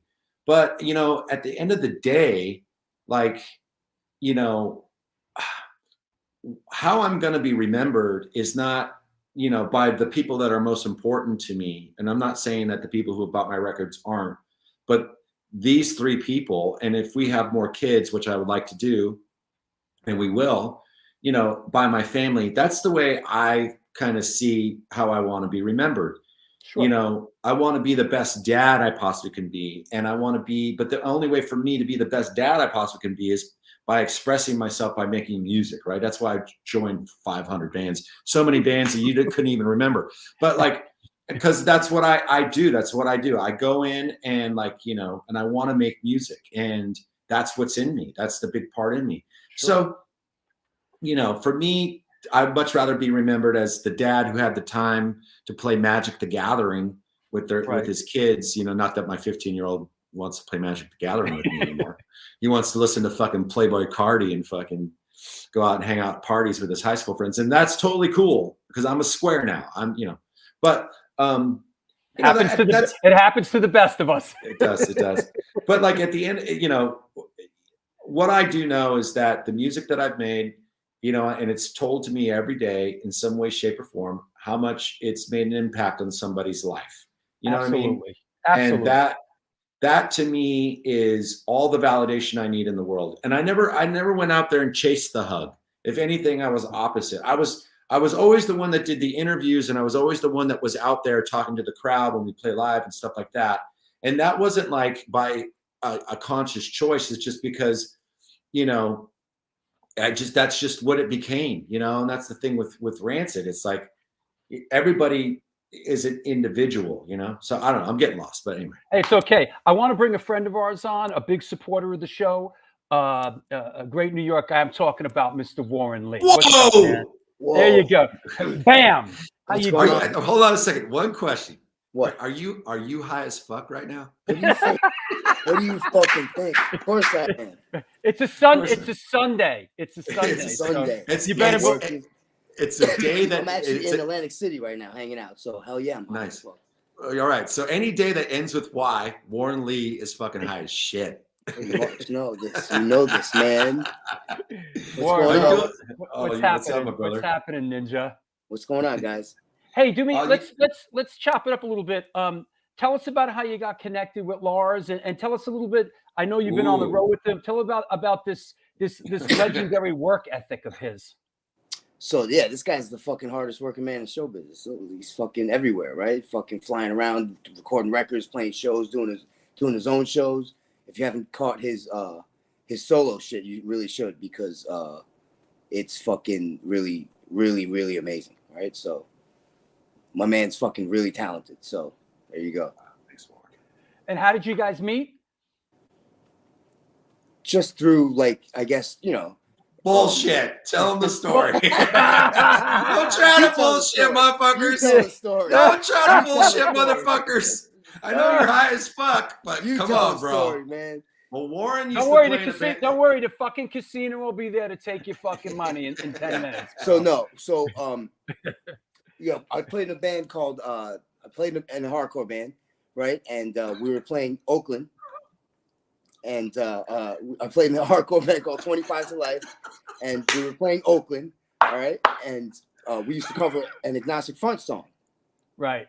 So I'm sitting there with whatever, we play the song, and I look into the crowd, and sure shit, I see fucking Lars fucking in the crowd, you know, fucking pitting or whatever, right? So I'm just like, holy shit, like, yo, I'm hitting Beto, looking at Beto, like, yo, like, look at this fucking guy, like, you know, that's really him, right? So, we didn't get a chance to speak after the show, but the next day through Chris Powerhouse, Lars had invited us to his house, right? So that's how we met, and there you go. That was, what year was that? Fuck, bro, that must have been 95, 90, no, that was like 96, no, 97. No, it's maybe 96, maybe 96. 96, because that was right after when Wolves hit, right? Because I remember coming and I remember seeing the gold record and being like, damn, that's what I want. Yeah, right? well, I mean, I want one of those. Yeah. Well, that's the thing. This is probably a little later, but there you are on stage with There you go. Yeah. That was yeah. the Black and Blue Bowl, right? So. Oh, that could be the bowl. Yeah, that could be the bowl. Yeah, that was fast forward fucking years later. Fast forward. Right? Okay. Yeah. All right. Yeah. No, Warren. Well, I always would. Anytime bands would be in town, I would just try to open up my house for them, and I loved, like I said, hardcore bands, 25 to Life. Go to their shows. Obviously. And then, of course, through Powerhouse and Chris Powerhouse, we became closer. And over the years, him working for Rancid, and then being my guitar tech for like a fucking like 2 weeks, and then see, here's the thing. Yeah, tell us how everyone gets taken, right? So okay, so I always get like these fucking amazing guitar techs, and literally 2 weeks later, Matt and Tim will come up to me and go, "Hey, so we're gonna use him. We're going to take Warren from you and you can get this guy." I'm just like, what the fuck? And then they always, Anders, Casey, everyone. So let me ask, is that how it works? Is it like, Warren, is it like you're either you work with Lars or on the, if you move to then it's the other two, you get two for the price. Is it two? Is it either you deal with Lars and all his stuff, or you can deal with these two guys, which basically adds up to like what you get with dealing with Lars? If you know what you're doing, you end up going to Tim and Matt, right? For whatever reason. Whatever the reason is, that's usually what happens. So that is what happens, right? So everyone starts with Lars, and all of a sudden, hey, so we're gonna use, and you're gonna get this guy. Well, that's the thing. I'm such an easy gig. Like you can literally go up there and fall asleep. Like, because I maybe change guitars, maybe 3 times? A couple of times. Just it depends on the capo songs, what I mean? Whatever. Yeah. That's it. Yeah. And then Matt and Tim, obviously, Tim's got that old Gretsch that means a lot of. Tim never changes his guitar. He always plays that guitar. So that thing stays. Has to stay in tune. That thing right? has probably not gone out of tune in 10 years. It depends because it's again sometimes it gets knocked by people coming on stage or whatever, right? Yeah. So I've had it one time. That shit was out, and it was right before he had like one of his parts or whatever, and he came over and I'm like just sitting there fucking doing it, and then boom, got it, nailed it, right, got right on time. So some girl jumps on stage and gets her hair caught in the headstock. It's happened. That's happened. It has. It's happened for sure. Yeah, so sure. Yeah. No, but Warren is like one of those guys that when you have out on the road, your show is just going to be perfect. And that's the thing. He obviously, and it's funny because a lot of the hardcore guys and the kids from the hardcore scene, that's our road crew now. Like Casey, hardcore guy. Lauren's hardcore guy. I'm trying to think who else is there. I don't know. Tim Ensign, fucking holy shit, he was forever your tech, right? Yeah, Tim Shaw was my guitar tech for fucking 15 years. Tim Shaw worked. I didn't know Tim Shaw. He was Lars' guitar tech for fucking years, man. Timmy Shaw's coming on the show in a couple weeks. And there you go. Talk to him about it, right? His new band, Fuck It, I Quit, is great. It's awesome. It's awesome. Hell yeah, it's great. They're great. Tim was my guitar tech for fucking all through forever. I mean, I had no idea. I did not know that Tim even teched. Well, he doesn't know. I don't think he knows how to hold a guitar chord, but for whatever reason, my guitars would be in tune the whole fucking time. Yeah. But that's the thing. It's like when you're with me, it's sort of an easy gig because it's basic. Right, you just keep the guitar in tune, make sure the fucking amp works, and that's it, really, right? Then make sure he can hear himself. That's it. You know what I mean? That's it. It's a very simple job. Should I tell the secret about your little earplugs, or go ahead? Little rolls of toilet paper, right, for his earplugs live. That's what he's wearing. Is that right? Yeah. He doesn't wear ears. Doesn't nothing fancy. Just little things of toilet paper rolled up. You don't wear these blue things? Nope, nothing like that. He just little things like that, and then that's it. And have his picks ready. That's and have his his fucking blue Gatorade and ice, right?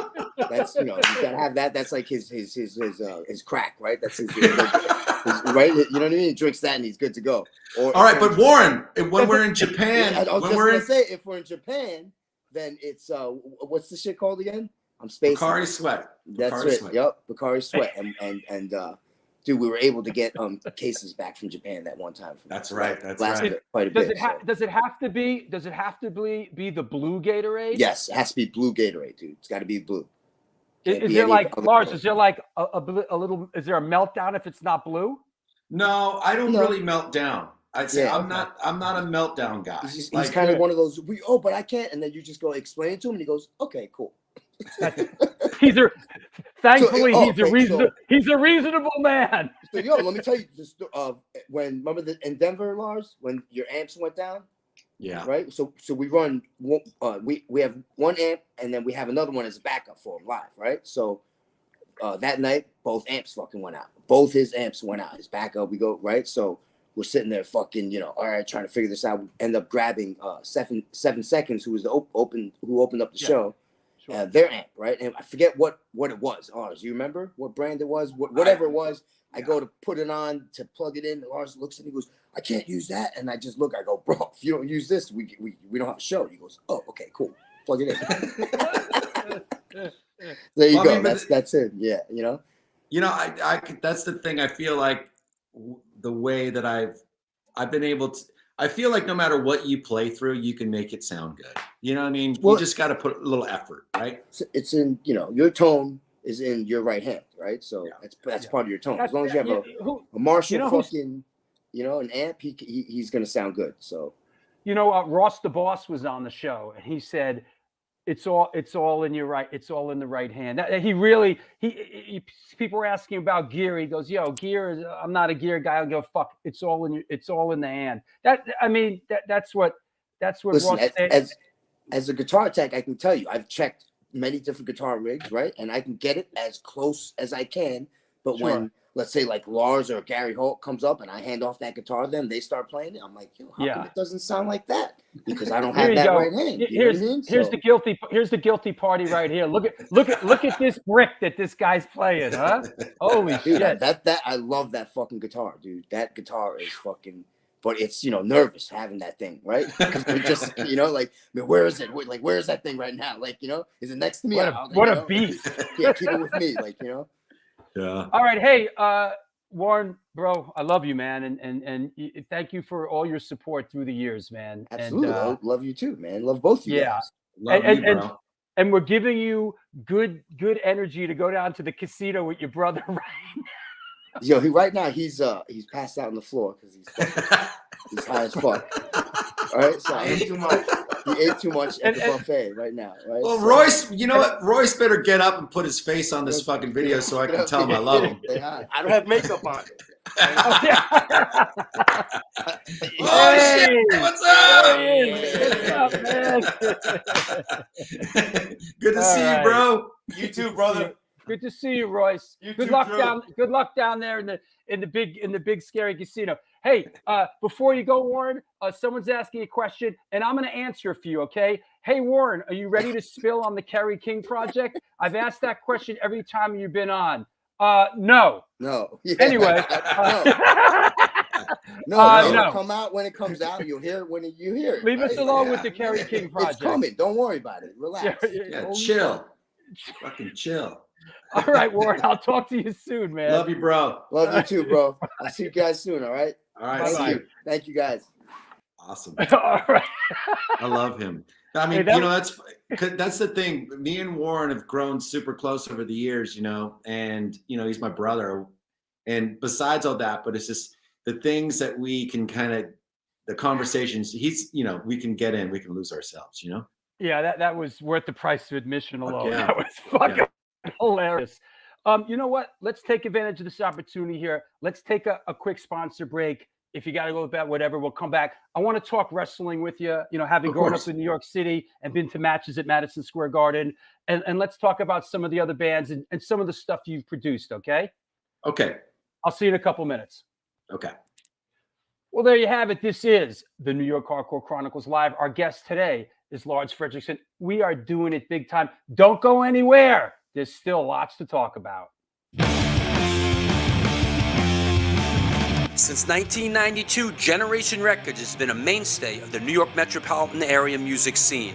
Today, they offer a diverse selection of new and used rock, jazz, indie, hip-hop, punk, hardcore, metal, blues, soundtrack, and reggae LPs, as well as t-shirts, posters, and other merchandise. They buy used record collections and music memorabilia and will pay you top dollar for them. House calls made for large collections in the tri-state area. Call or email generationrecords@gmail.com and follow them on Facebook and Instagram.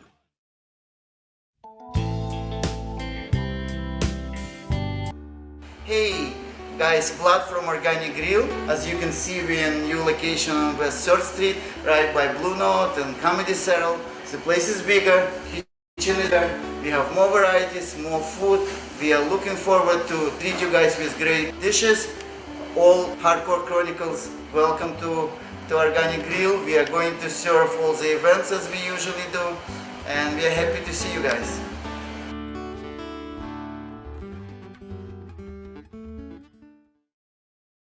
Peace, what it do? Welcome to NYHC Comics at 117 Main Street, Dobbs, Surrey, New York. I'm Debo the Pro with my homie. Lee Farley. Welcome to the spot.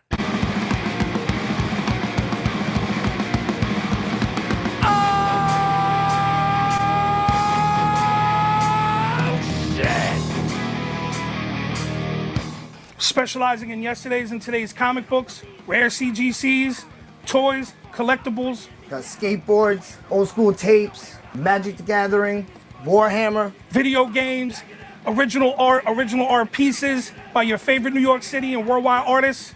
Let's go. Skate decks all day, baby. We also have the young reader section here for like 10 and under. Pops. People love the Pops. Star Wars! We are New York Hardcore. We always rep the scene. Let's get it on.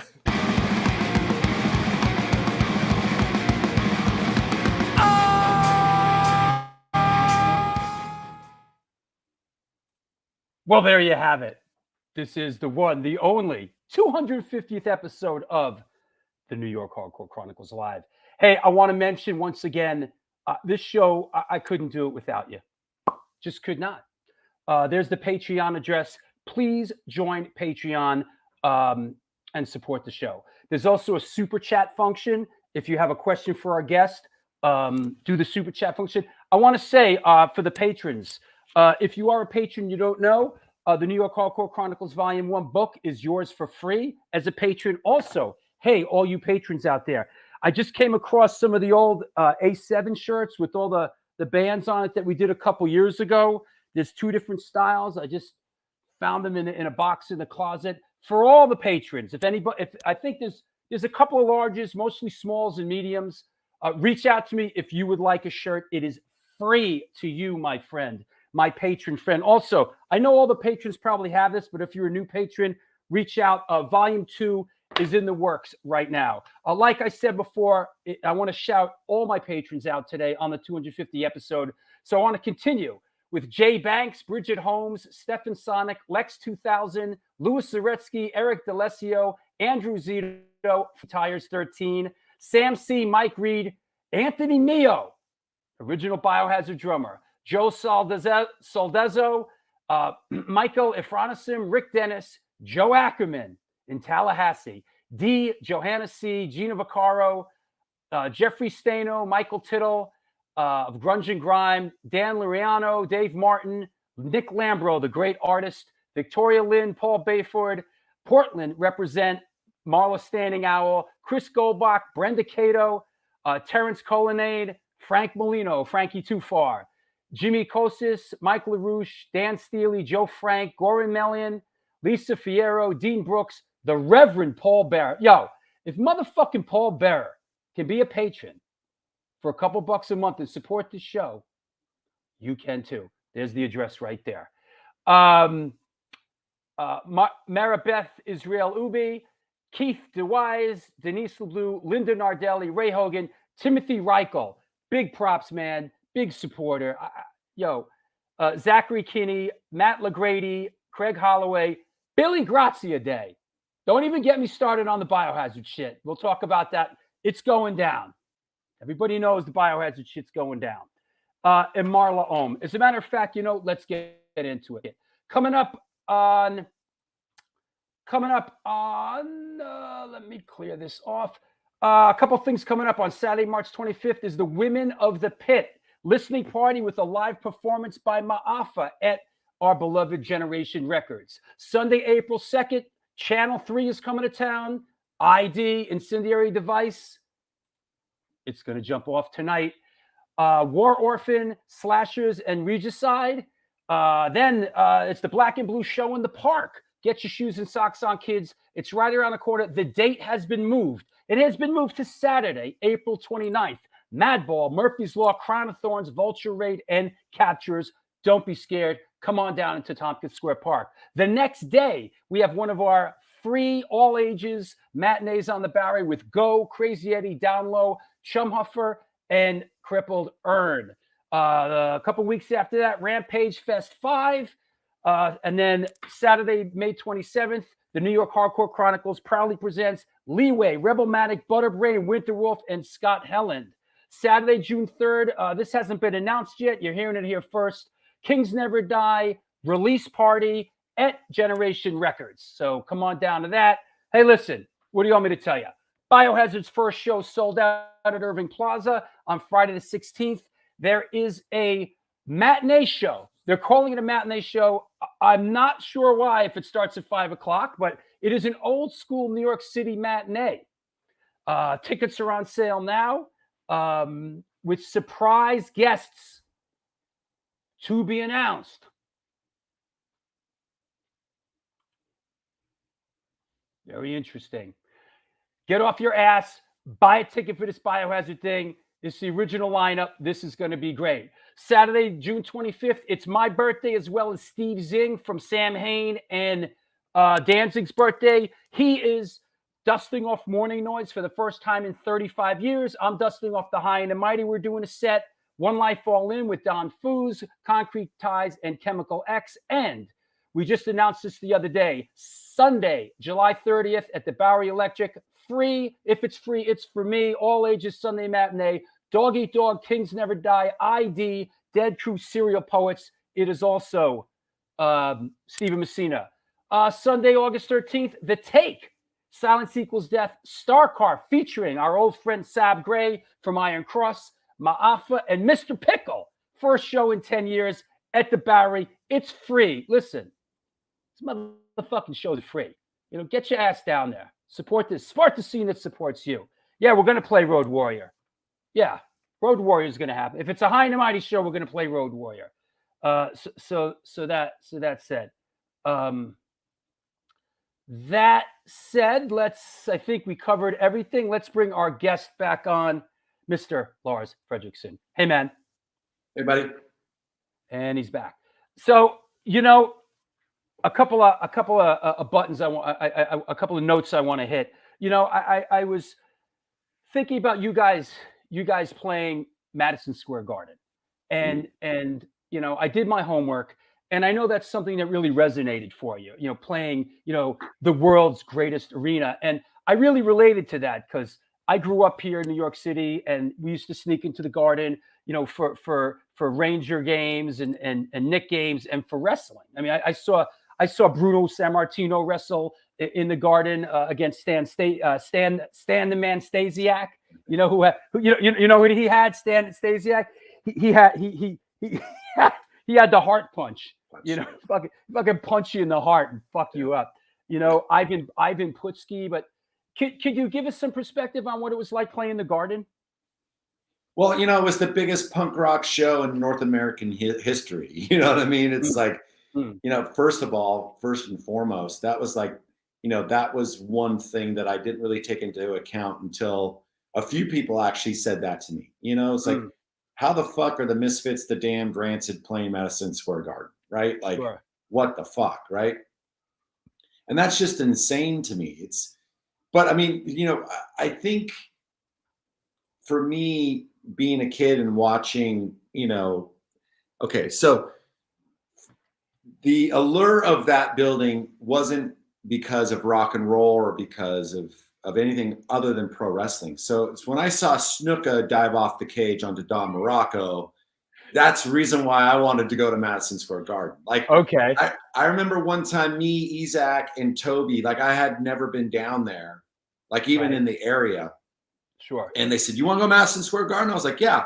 And I remember we like walked down there from Lower East Side or whatever. And that was like the only time I ever saw the building, but it was the outside. I'd never been in the inside for anything. So it was a pretty big freaking deal because obviously, you know, there's so much history with that building. But for me, the allure of being there and playing that wasn't because of rock and roll, but it was because of Snuka and Morocco. That's great. I'm a little older than you, so my era was sort of the Bruno Sammartino, Ivan Putski, Chief J. My Strongbow. era too, bro. Okay, Chief J. Strongbow. Anybody, any favorites that you can impart that you can impart on us? For like any sort of like anybody that might have, you know, doesn't get the any sleepers in there? Well, you know, Tito Santana was always a great worker. You know, obviously, I mean, what company are we talking about here? Are we talking with the NWA, the AWA, the WWF at the time? I mean, there's so many like guys who and gals, I'll say, that entertain me, you know, because this is before the fix was in. Like we didn't really know. People we knew, but we didn't really know. And I was being a young kid. I was like, no, this is real. And Bruno Sammartino was still bringing it back then. He wasn't even. He was bringing it. And Ken Patara and dudes like that. You know. Oh yeah. And when you know Iron Sheik held the belt, and then Hulk Hogan comes in and beats him. And I remember Hulk Hogan when he was in the AWA. So I started watching pro wrestling probably 1981, and we would get the local, well, the LA, I guess. Yeah, and you're in which is like I'm on Mars and you're on Venus. You're on the West Coast, so you're getting exposed to a whole different circuit that I'm seeing in New York and New Jersey. Yeah, right. And the AWA, I think, really ran the place, you know, as far as San Francisco and the Bay Area. So is that Verne Gagne? Was that Vern Gagne? Vern Gagne. That was AWA back then. AWA. So they were like Minneapolis, and I think they ran all the way out to San Francisco. So there was a lot of the territories back then. So, and I remember around the mid 80s is when really the TV, because Saturdays would just be filled with like WWF. Then you had obviously NWA. You would get an AWA show. I can't remember what day it was on because they were on ESPN at that time. But there was Gorgeous Ladies of Wrestling, and you had Mid-South Wrestling. You know, so there was a copious amounts of wrestling at the time. Not as much as that there is today, but the first wrestling shows I went to go see, besides like little independents or whatever, you know, was obviously the WWF, because that was at the time when they were basically taking over the world. But I did go to an AWA show. Nick Bockwinkel, Nick Bockwinkel, he was the champ. Sure. I saw Polynesian Pacific Championship Wrestling. I think the main event was Lars Anderson versus Kevin Sullivan. And yeah, so I mean, that was kind of like one of my first real loves besides music. I just loved everything about it. I loved the pageantry. I loved the way the characters developed. I loved the storytelling aspect of it. You know, I feel like I still watch it to this day, you know, and I still love it more than I probably ever have. Yeah. We go to what they have here on the East Coast. It's called the Chiller Theater Con, the Chiller Con. And we go to those a lot. And, you know, a lot of the sort of old timers are there. You know, Greg the Hammer, we see a lot, and it's great. It's really, and Greg the Hammer was Bobby Heenan, you know, guys. Oh, Bobby Heenan.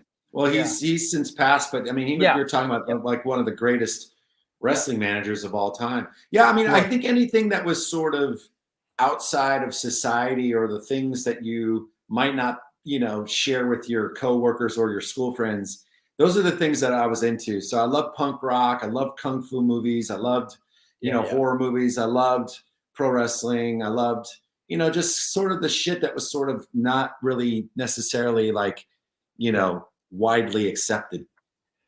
Did you see Stigma? Stigma had a little wrestling. He did. He was fucking awesome. It was great. He was awesome. I mean, here's the thing about Vinny Stigma. It's like that dude's going to live to be like 120. He's going to outlive all of us. You know what I mean? And I love Stigma. And Stigma is such a good dude and such a down to earth guy. And he's a legend. He's a legend. Yeah. Yep. I saw Agnostic Front's first show. I was there. Shit. They called themselves the Zoo Crew. It was at the A7 2+2. It was wait, hold on. I think I might have the fly right here. Let me see, Zoo Crew. Here it is right here. Get a load of this. Actually, I was actually at this show. It was the Process of Elimination tour with Negative Approach and but there it is. That's the Agnostic first ever show. It was our very first gig, the Zoo Crew, with guests from the Midwest, Necros, Meatmen, Negative Approach, and that was they. No, that's cool. That's very cool. Yeah, and the Necros. Go ahead. Sorry. They did their set twice. I remember it was Vinny, Diego, Robbie Crip Crash, and they played their set. And it was like 12 minutes, and they went and did it again. As you do. Yeah. Well, there's a picture of me sitting in a drum kit when I'm like 11 years old, and that was at a Necros show at a backyard party. And wow. I'm sitting in the kick drum with the wait, are you gonna get? Shit! No, that's it. No, this is a different one. I'm sorry. I don't. No, that's in New York. BB Kings. BB Kings. That's right. And we're doing Crucified there. Sorry, I didn't mean to interrupt you, but it was fresh on my mind, and I saw the photo. No, that's okay. No, that's at BB Kings, and that's doing Crucified when we had Stigma up there. Yeah. But no, there's a picture of me out there on the interwebs when I'm like 10 years old, 11 years old, and I'm sitting in the kick drum because the kick drum kept moving because it was on a concrete back. So they like, well, who's the smallest thing that's here? Well, it's Lars. Go sit in the kick drum. So I sat in the kick drum for the Faction, for the Necros, and one other band. But you know, before they invented the cinder block, we used to put the smallest and youngest guy would sit holding it back. It's a rite of passage. Before we move off the where is somebody asked? Hold on, before we get off the wrestling thing, somebody asked you. Let me see. Somebody asked, I can't find favorite wrestlers from the 80s. Well, I was always a tag team guy, so I would think about the Rock and Roll Express, the Road Warriors, the Midnight Express, of course. I loved the Hart Foundation. But individual guys, always like Ric Flair. Macho Man. I love the Ultimate Warrior. Can't help it. I mean, I know that's spanning, 90s as well. But I mean, there was so many. I loved when The Undertaker came out. I thought that was genius. That was cool. That was different. I mean, there's so many to remember. Dusty Rhodes, obviously, the Four Horsemen. I mean, the Fabulous Freebirds. I don't think there was a wrestling promotion because I used to. I'll tell you a little story. Well, maybe I shouldn't, but no, I won't because it's gonna. Don't worry, it's just you and me here. Yeah, right. No, but it involves my teenager, but I won't out him. So, but anyways, I mean. I used to get all the magazines too. So Pro Wrestling Illustrated, Inside Wrestling. So I would read, copious amounts wrestling literature too, you know. So we're gonna jump around. There's a couple of kind of burning desire questions. So okay. in 1996, let me give you the background. I directed the Agnostic Front "Gotta Go" video. Oh yeah, right? Yeah. So I directed that, and that was really great. It was, you know, the sort of the Victim in Pain lineup back together with Kabula and Vin and Coletti, and I did that on a roof in Hoboken on July 4th weekend, and you know that was a great comeback for them, and you know guys I always loved and I've known a long time, and in doing my homework for this show, I gave this a really hard listen, and really enjoyed it. And you know, I'm sure you can relate. Sometimes when you work with an artist or somebody, you're sort of you kind of do that cycle with them, and then you move on to the next thing, and they cycle out with somebody else. So this was, you know, after I worked with them and did the video and all that. So you know, I might have listened to it once or twice at the time, but revisiting it, I just really loved it. It really has the true Agnostic Front sound that I really loved. I mean, I was a Victim in Pain guy. You know, could you tell us a little bit about working with them and what it was like in the studio and just some perspective on this? Sure. You know, they wanted to make a particular kind of record, this record, right? So they thought, well, who better to get than, you know, me at the time? Because I mean, at this point, I had done like the Swingin' Utters, Streets of San Francisco. That was the first record I'd produced. I produced some Powerhouse stuff, you know, Dropkick Murphys at that time, the Business record. And, you know, I feel like for them, this was the second Epitaph record, if memory serves me correct.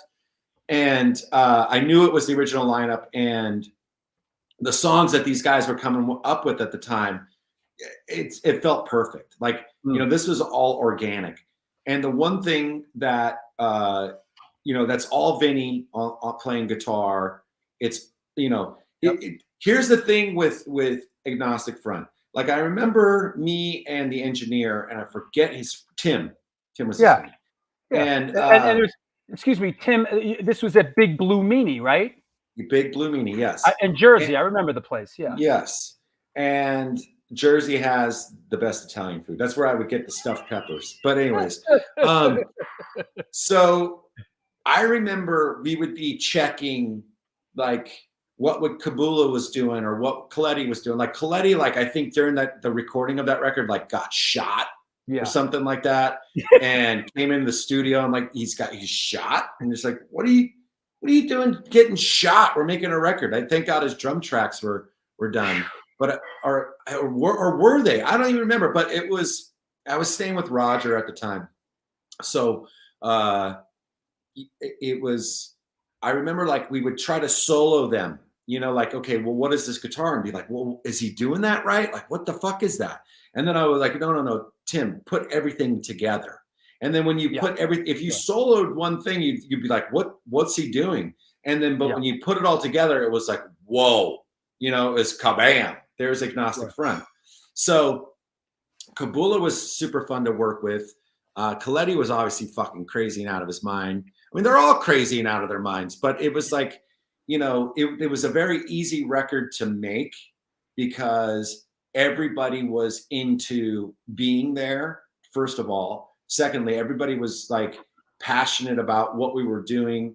And I think that the band wanted to take another step out into another direction. They wanted to go more like an Oi thing or a street punk thing, but also keep that, you know, because there's like Bullet on Mott Streets on there, and, you know, keep some of that, and that was, you know, one of the things I said, why don't we bring some of that Victim in Pain kind of thing to it too. So it's like, we're doing everything. Now this is an encompassing record of like all the things that you guys have done in your career. Let's bring it all into this one place with who we have in the band.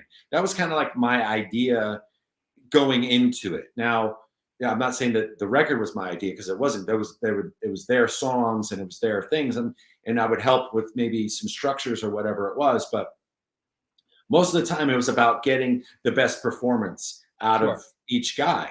So, you know, Roger would go in there and just fucking blaze through shit. And Vinny's a super talented guitar player. I mean, a lot of people don't know this, but he was almost in the fucking New York Dolls, like, for Christ's sake. So, but, well, thank you, Walter. But the production stuff, being in that situation, especially with being with such an iconic band that I grew up listening to, you know, and they had put out Gotta Go at that point, you know, so it's like, this wasn't a far stretch. They wanted they basically said, we want this kind of sounding record in the way that we were describing it. Like, we want to kind of have this kind of sound with this kind of production, and there was money to do that. So it's like, we went in there and we just tried a few different things, but Coletti had a lot of the original sort of ideas, and Kabula would come up. Everybody came. That was another thing. Everybody came in with ideas, and I don't necessarily know if that was something that they were used to or that they had done before. You know. So I mean, we're also talking about fucking, how long ago was that record? I think it was not. I think I did the video in '96, and that was the record after. I think it's. Yeah. Here, I got it here. 99. It was 99. Yeah. Yeah, so that makes right about sense, because I think I had come home from the Life Won't Wait touring cycle, and then that's when we did that record. Yeah. I want to ask you about you worked with Marky Ramone. Oh yeah. How was that? Well, it's funny enough, because that was the first time that we were just talking about wrestling. That the first time I saw ECW on TV was at his house, because I would always get I was a tape trader, so I used to get we would trade. Anyways. It was pretty. I mean, I've known Marky since, obviously, from he came down to one of our shows in '95 was the first time I met him. We kind of stayed in touch, and we obviously had a friendship there with Joey and Marky and Johnny. And then when we did the Lollapalooza together, it was really funny, because we weren't going to do Lollapalooza. And then the Ramones got asked, right? And we got asked. And then we both turned it down. Okay. Was that, do you remember the year of that? I want to look at the line. Was it 98? What was that? That would have been 96. 90. Oh, come on. I just want to check out the lineup. It was Soundgarden. Metallica, Soundgarden, Ramones, Rancid, Rage Against the Machine, Violent Femmes, Wu-Tang Clan, 311. Yes. Wow. So, and there's a Wu-Tang story there too, because he was supposed to do the Beavis and Butthead, I Want to Riot with Us, or what was it? I Want to Riot, but it was Method Man. But anyways, doesn't matter. So basically, how it ended up was, well, the Ramones said that they'll do it if Rancid does it, and then we didn't know this. And Rancid said, and we were saying, well, if the Ramones do it, we'll do it, because we want to play with the Ramones. Sure. And so basically what was said from both camps, not that we were talking to each other, is if Rancid does it, Ramones will do it. If Ramones would do it, Rancid will do it. And then so they said, well, the Ramones said Rancid, blah, blah. So that's how we ended up on that tour. And of course, they would always put us, because Soundgarden and Metallica obviously were the bigger, bands. Sure.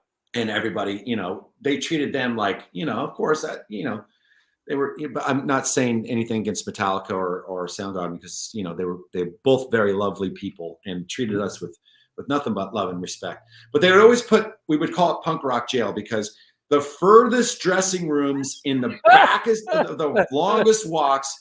Ramones ran. We were in the back, so we called it punk rock jail. So every day, and CJ was riding his motorcycle on that tour. So, he would be the last kind of to get to the gig. So it'd always be me, Johnny, Marky, Joey, Tim, Matt. We were always together. And then sometimes Devo would hop on, or Rage would hop on and hop off. They only did certain shows, but the main core of the tour was Metallica, Soundgarden, Rancid, the Ramones, the Buddhist Tibetan monks, I think, were there too.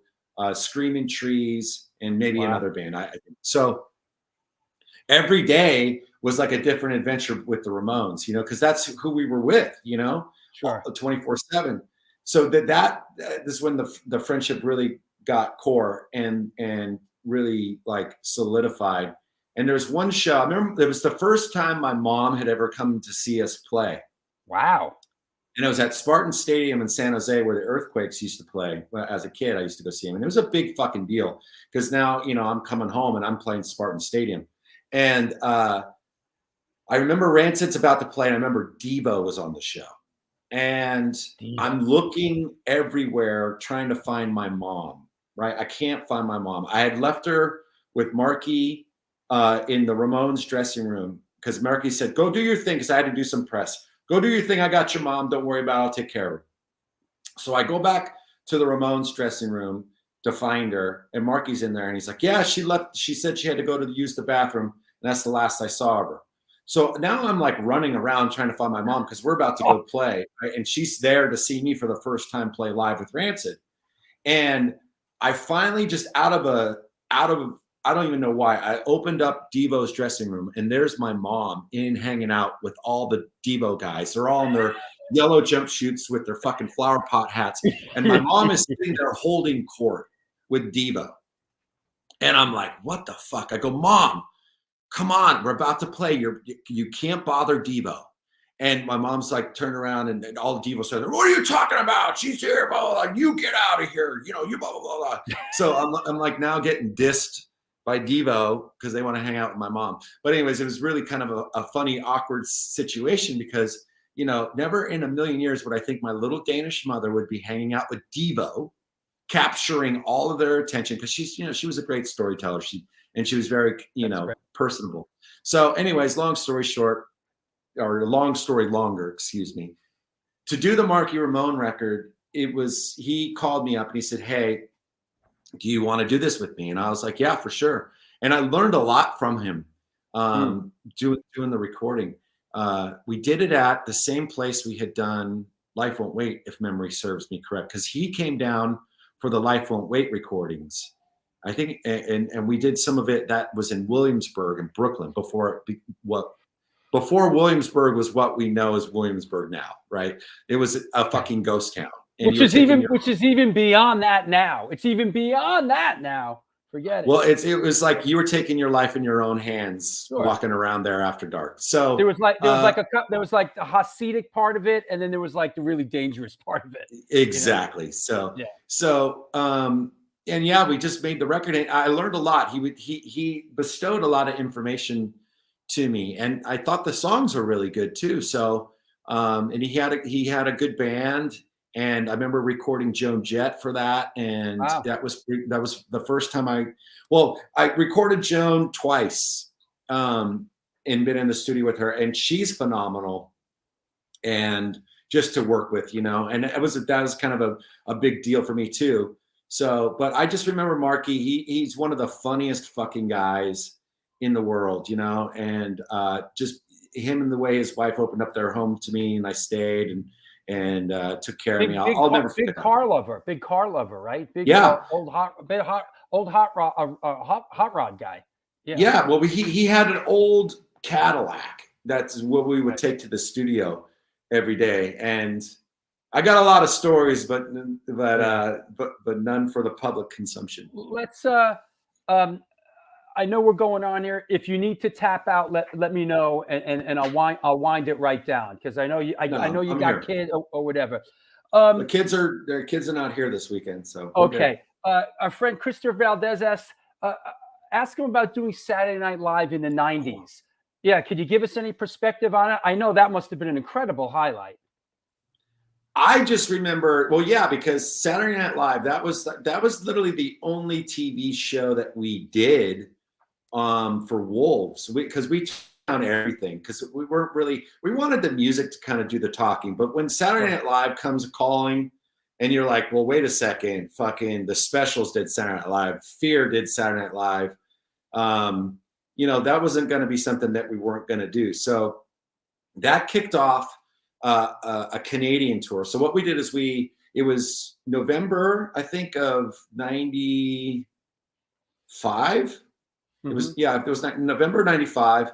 And then we jumped on the road and we went and did a tour of Canada in December, which was fucking insane. Wow. That was one of the coldest. The bus heater broke down too. So inside the bus, on the walls of the bus, because you're talking about an old Eagle.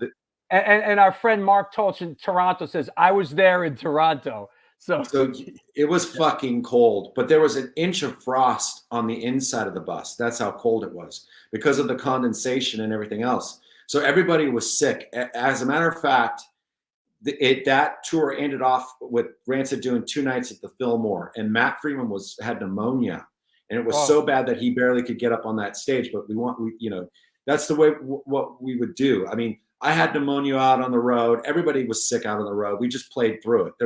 We never canceled, That was kind of, you just have to punch through it. You just got to go for it. Yeah. So, but yeah, no, it was kind of a cool experience because you do those songs in rehearsal. By the time that you actually do it when you're live, you don't even notice. You don't even know. And we were so tight at that time. And we had been touring pretty extensively from 93 at that point. There was very few moments where we weren't making a record or we weren't on tour or doing some sort of shows. So we were really kind of hitting it all cylinders. I do remember though that when we did get in front of that audience for the first time, people in the audience were kind of like, what are we gonna see? You know what I mean? Because at that point now you're dealing with nobody's in the audience. You're just on the little stage and you're rehearsing and you've done it 10 times at this time. Sure. And so now we're in front of this audience and I can tell people are judging the fuck out of us, right? What are we looking at? Who are these fucking kooks up on the stage? And then I was just I remember turning to Tim and going, let's fucking take this shit, bro. And he's like, let's go. Two fingers in the air. That was our whole thing. 2 fingers in the air. And I just, go ahead. Go on. I'm sorry. Go on. And we just ripped it. We just, I think that we did the best that we could. That sort of segues into it's a personal question for me is get this. Come on. I want to ask you about. Hopefully, I can get this photo up. It's not a picture of me naked on the bar, is it? No, it's just don't worry. It's just another Rancid picture. It's just another. Don't worry. It's just another Rancid picture. Well, there was a video of me dancing on a bar one time naked, and I know it's out there. But so if you want to see my schlong, I'll get. Yeah. Oh boy. Does that? Should I segue? Are you you don't drink anymore? Are you sober these days? I just I have a problem with alcohol. I have an allergic reaction to it because people are asking. I'm getting this a lot. Can he speak about being sober? I did not know. We did not discuss this. For me, I have an allergic reaction to alcohol. I break out. I have an allergic reaction to drugs. Yeah, I break out in handcuffs. Yeah. No, so the sobriety thing, for me is I know that there's a lot of people out there that like to put it on their Instagrams and they write books about it or, people are praised. For me, it's it's I don't want to get too lost in it, but I haven't drank or used a drug in 30 years. But at the same time, I'm not looking for the compliment or the pat on the back. You should all feel so lucky that I don't, because when I do, certain things. First time I ever got busted and went to juvenile hall, I was 11 years old, and it was all revolving around drugs and alcohol and breaking and entering and cruelty to animals. And, I took I did some heinous stuff. You checked all the boxes. So, but I mean, that was kind of like my life on drugs and alcohol. Right. But I don't really like to talk about that because it's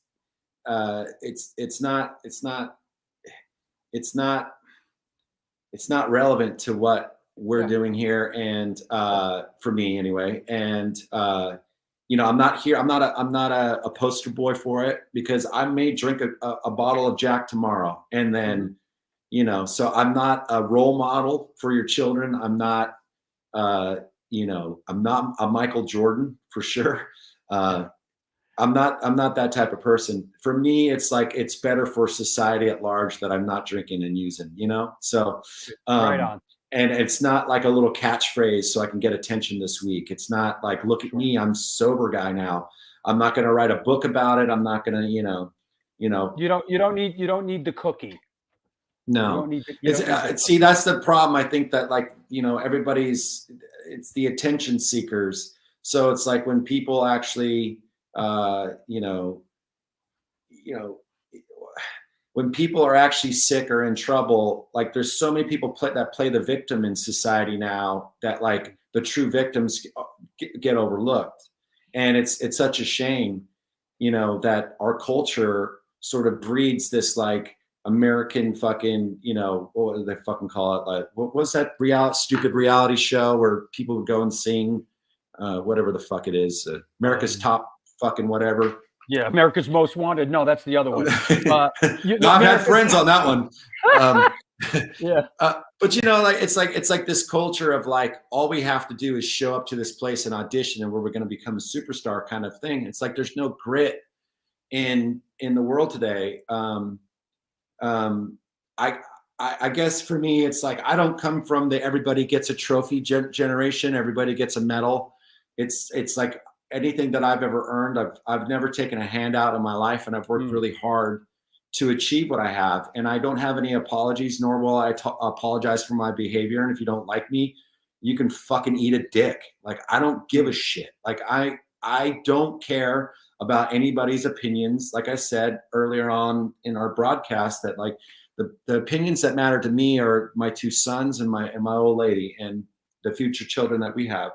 So like, you know, to wear that as a badge of honor or anything like that, it's not really my trip. Like, you know, I feel like I think that's the attention seeking, and that's what's wrong with today's culture and society. Like, everybody gives a shit about every foreign cause. How about the shit that's happening here at home? It's like, you know, I don't know. I'm from a different generation. The newer generation might not understand my generation, and that's perfectly fine, because you're going to have all the time in the world to realize where you fucked up, just like we did. There you go. Let me ask you. This is one coming from me. I'm curious about the songwriting process here. Because you see that T-shirt right there that I'm wearing? That was Johnny Ramone's T-shirt. Don't fuck with. That's Charles Manson. It says "Don't fuck with Chuck." That was Johnny Ramone's. Johnny Ramone gave me that T-shirt. Wow. Yeah. Do you still have it? I do still have it, as a matter of fact. All right.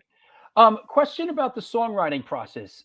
Sure. You and Tim have written an incredible, you know, wealth of songs. How does it work? Has it changed? Do you sit in a room together? Do you say, hey, I have, or is it like is it like a Jagger Richards thing where like one guy really does a lot of the music and one guy does, you know, most of the lyrics, but then some, you know, like and then how do you decide, hey, this is because I know that you write with him for stuff that's not Rancid related, right?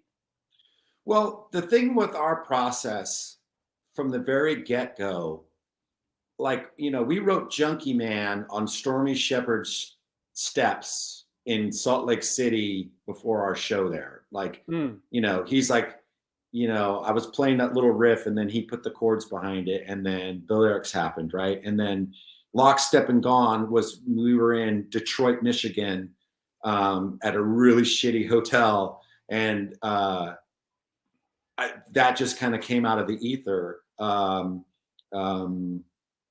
Most of the songs were written like in the early days where he lived, there was a stairway and it had really good acoustics. And we would sit out on the stairs and we would have 2 acoustic guitars and we would just play back and forth. And like Ruby Soho, for instance, I wrote the lyrics about Matt's breakup. And he came over and he says, dude, I have this riff. Do you have any lyrics? And I said, well, I got these, but they're kind of like, I had these other ones, right? And so I kept trying to pitch these other ones because the Ruby Soho lyrics I thought were really kind of cheesy. And then finally he goes, well, do you have anything else? Because none of this is working. I said, well, I have these. And he just started, echoes of reggae coming through my bedroom. He's like, this is perfect.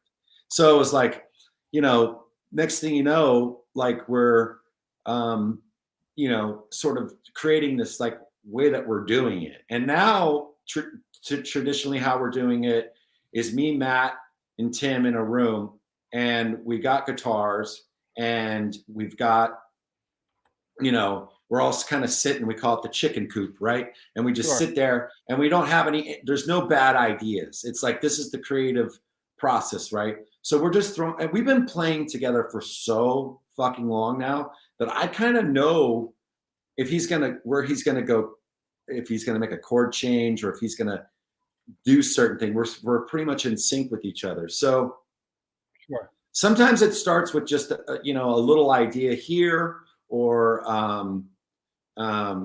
you know, or a lyric or it started in it's kind of starts in many different ways, shapes and forms. There's not one real true thing, but what we've been doing as recent is we pretty much sit down in sort of a semicircle and just kind of throw out things, you know, because it's like, there's some songs that I knew that wouldn't work with Rancid that I kept for the Old Firm Casuals or vice versa. You know what I mean? And it's like, I'll present everything depending on what record, you know, we're doing, you know? So, and I know certain things are gonna work in that environment and certain things won't, you know? So I think just over the 30 plus years we've been a band, you kind of just have an instinct for it. So most of the songwriting is done with us in the room, you know, lyrics too. You know, doing my homework and listening to your catalog, I tell you, I learned more from the song Viking than you know. Everyone should have that song. Like that should be everyone in on this planet should have a song like that about them. Where it was just great. I was like, I listened. I was like, okay, wow, okay. I'm starting to understand who this person is, you know? Well, it's funny because like, you know, when I was doing my little solo gigs, that was like the most requested song people were asking me to play. And it's like, and I finally just had to kind of break it down like this. It's like, you have to understand that where I was at that time. And yes, it's a document of exactly who I was and where I was at that time. Right. But like the 51-year-old man or 50 at the time, whenever, can't really sing the song that the 26, 27-year-old Lars was living because it's not fair. Okay. You know, it's like, you know, even the first line of, you know, lost a brother, still got a mother. Like my mother had passed away by that, you know, at that time. Right. So it's like, you know, for me, the authenticity of that song back then was about as real as it got for me. Cause it was I was getting through a divorce, my first divorce. I'd lost my brother.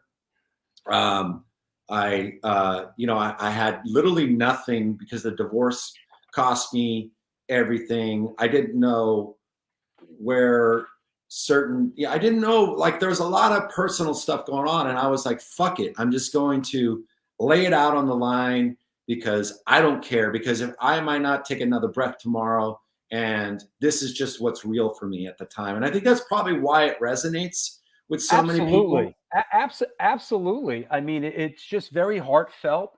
And I tell you, listening to everything, that came right through and really spoke to me. It just it was great. Well, thank you. And it was definitely a document of my time at that point of my life, like where I was. And, you know, I felt like it was like it was an inventory, a personal inventory in song, you know, like if I could wrap myself out or just kind of be as candid as I possibly could. And, you know, sometimes you embellish the truth to make it rhyme. but you know, for the most part, I would say that it's historically true. You know, there's some things, and also here's another thing, like that record, when I put that record out and it's got a bunch of naked porn stars on it, right, from Japan and around the world, like that's just where my head was. You know, I mean, I was it was a very debaucherous time for me, but I needed to, because see, here's the thing, you know, because as you look back and as you get older and you mature and you start to kind of see, like, you know, everything that has been brought in front of me, there's a lesson attached to it. And it's like, I'm going to be served up the same pile of bullshit unless I do something different. An old friend once told me, if you want something that you've never had, then you got to do something that you've never done. And I feel like I've lived by that philosophy for majority of my life. But at the same time, you know, putting it into action is a whole different trip, right? So, you know, when I see myself now, you know, it's like now I have kids, right? And now I have, and their friends understand who I am. Their friends know who I am and what I've done, and you know, they can read the internet and they can, you know, get their opinions and whatever. It's like, you know, I'm not really the type of person who's like, I'm going to go with my gut and with my heart. So if I want to do something, I'm going to go do it. It's just like, you know, if I have a feeling about it, but at the same time, like, I'm not going to go back to my past to try to relive something or. Yeah. Well, as we say, it's the artist's journey, right? Right. I want to bring a friend of ours on who's in a faraway land where it's where it's very late right now. Okay. My friend and yours, Mr. Steve Whale. What's up? Oh shit! What's up, buddy? Yeah, well, you know, I'm at. It's on now. God damn it! I'm at this service station, and I pulled over because it was running out of time or whatever. I'm outside Costa. Do you want one? Yes, please. What do I get? My usual, please, man. Yeah, okay. I'll run it over. It might be a little cold. What's up, Steve? Oh, there's some death metal band just pulled up in front of me. I can't believe it. Shall I run them over and I'll film it for you? I'll send it over to you. Hey, Steve, could you give us a little? Hold on. Could you give us some perspective on working on The Truth, the Whole Truth with Lars a little bit? Oh my God, yeah. Right. So. Oh God, Berkeley Square, was it? Yeah. Anyway, Lars was there and he was with his gang and stuff, and that was where we first connected. And you know, and I had this thing. I said, "Oh, bloody Rancid's vocal melody lines. It's just like there's nothing like it. They're brilliant." And that was like the one thing that I really, you know, with the business and stuff. Anyway, the long story short, Lars paid for himself out of his own money to fly to London and produce a record. And my God, what a good job he did. You know, and look, this is the deal with Lars. He's produced some of the greatest punk records there is, and that's a fact. You know, and The Truth obviously was the start, and then obviously drop kicks off. It goes on and on and on. But you know, yeah, what an experience and good learning. And you know, that aside, look, it's just music. What the greatest thing was to come out of that is my best mate, and that's a fact. I learned so much from that guy, not only musically but being a proper person. You know, so that's more important to me. So yeah, it's a good record. Lars, any perspective on it from your end? Well, you know, I mean, here I was like making a record with the guy.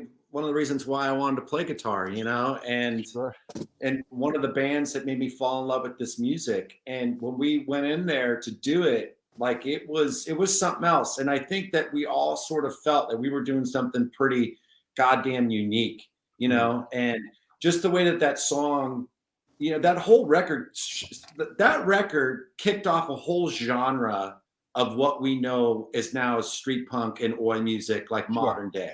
Like that's the record, those songs, that band created a whole thing that kids are still doing today. So, and the business, you know, obviously of all the original kind of oi bands or whatever, they always had very good lyrics, very great song structures, and that was all due to Steve, because Steve obviously is a great songwriter, and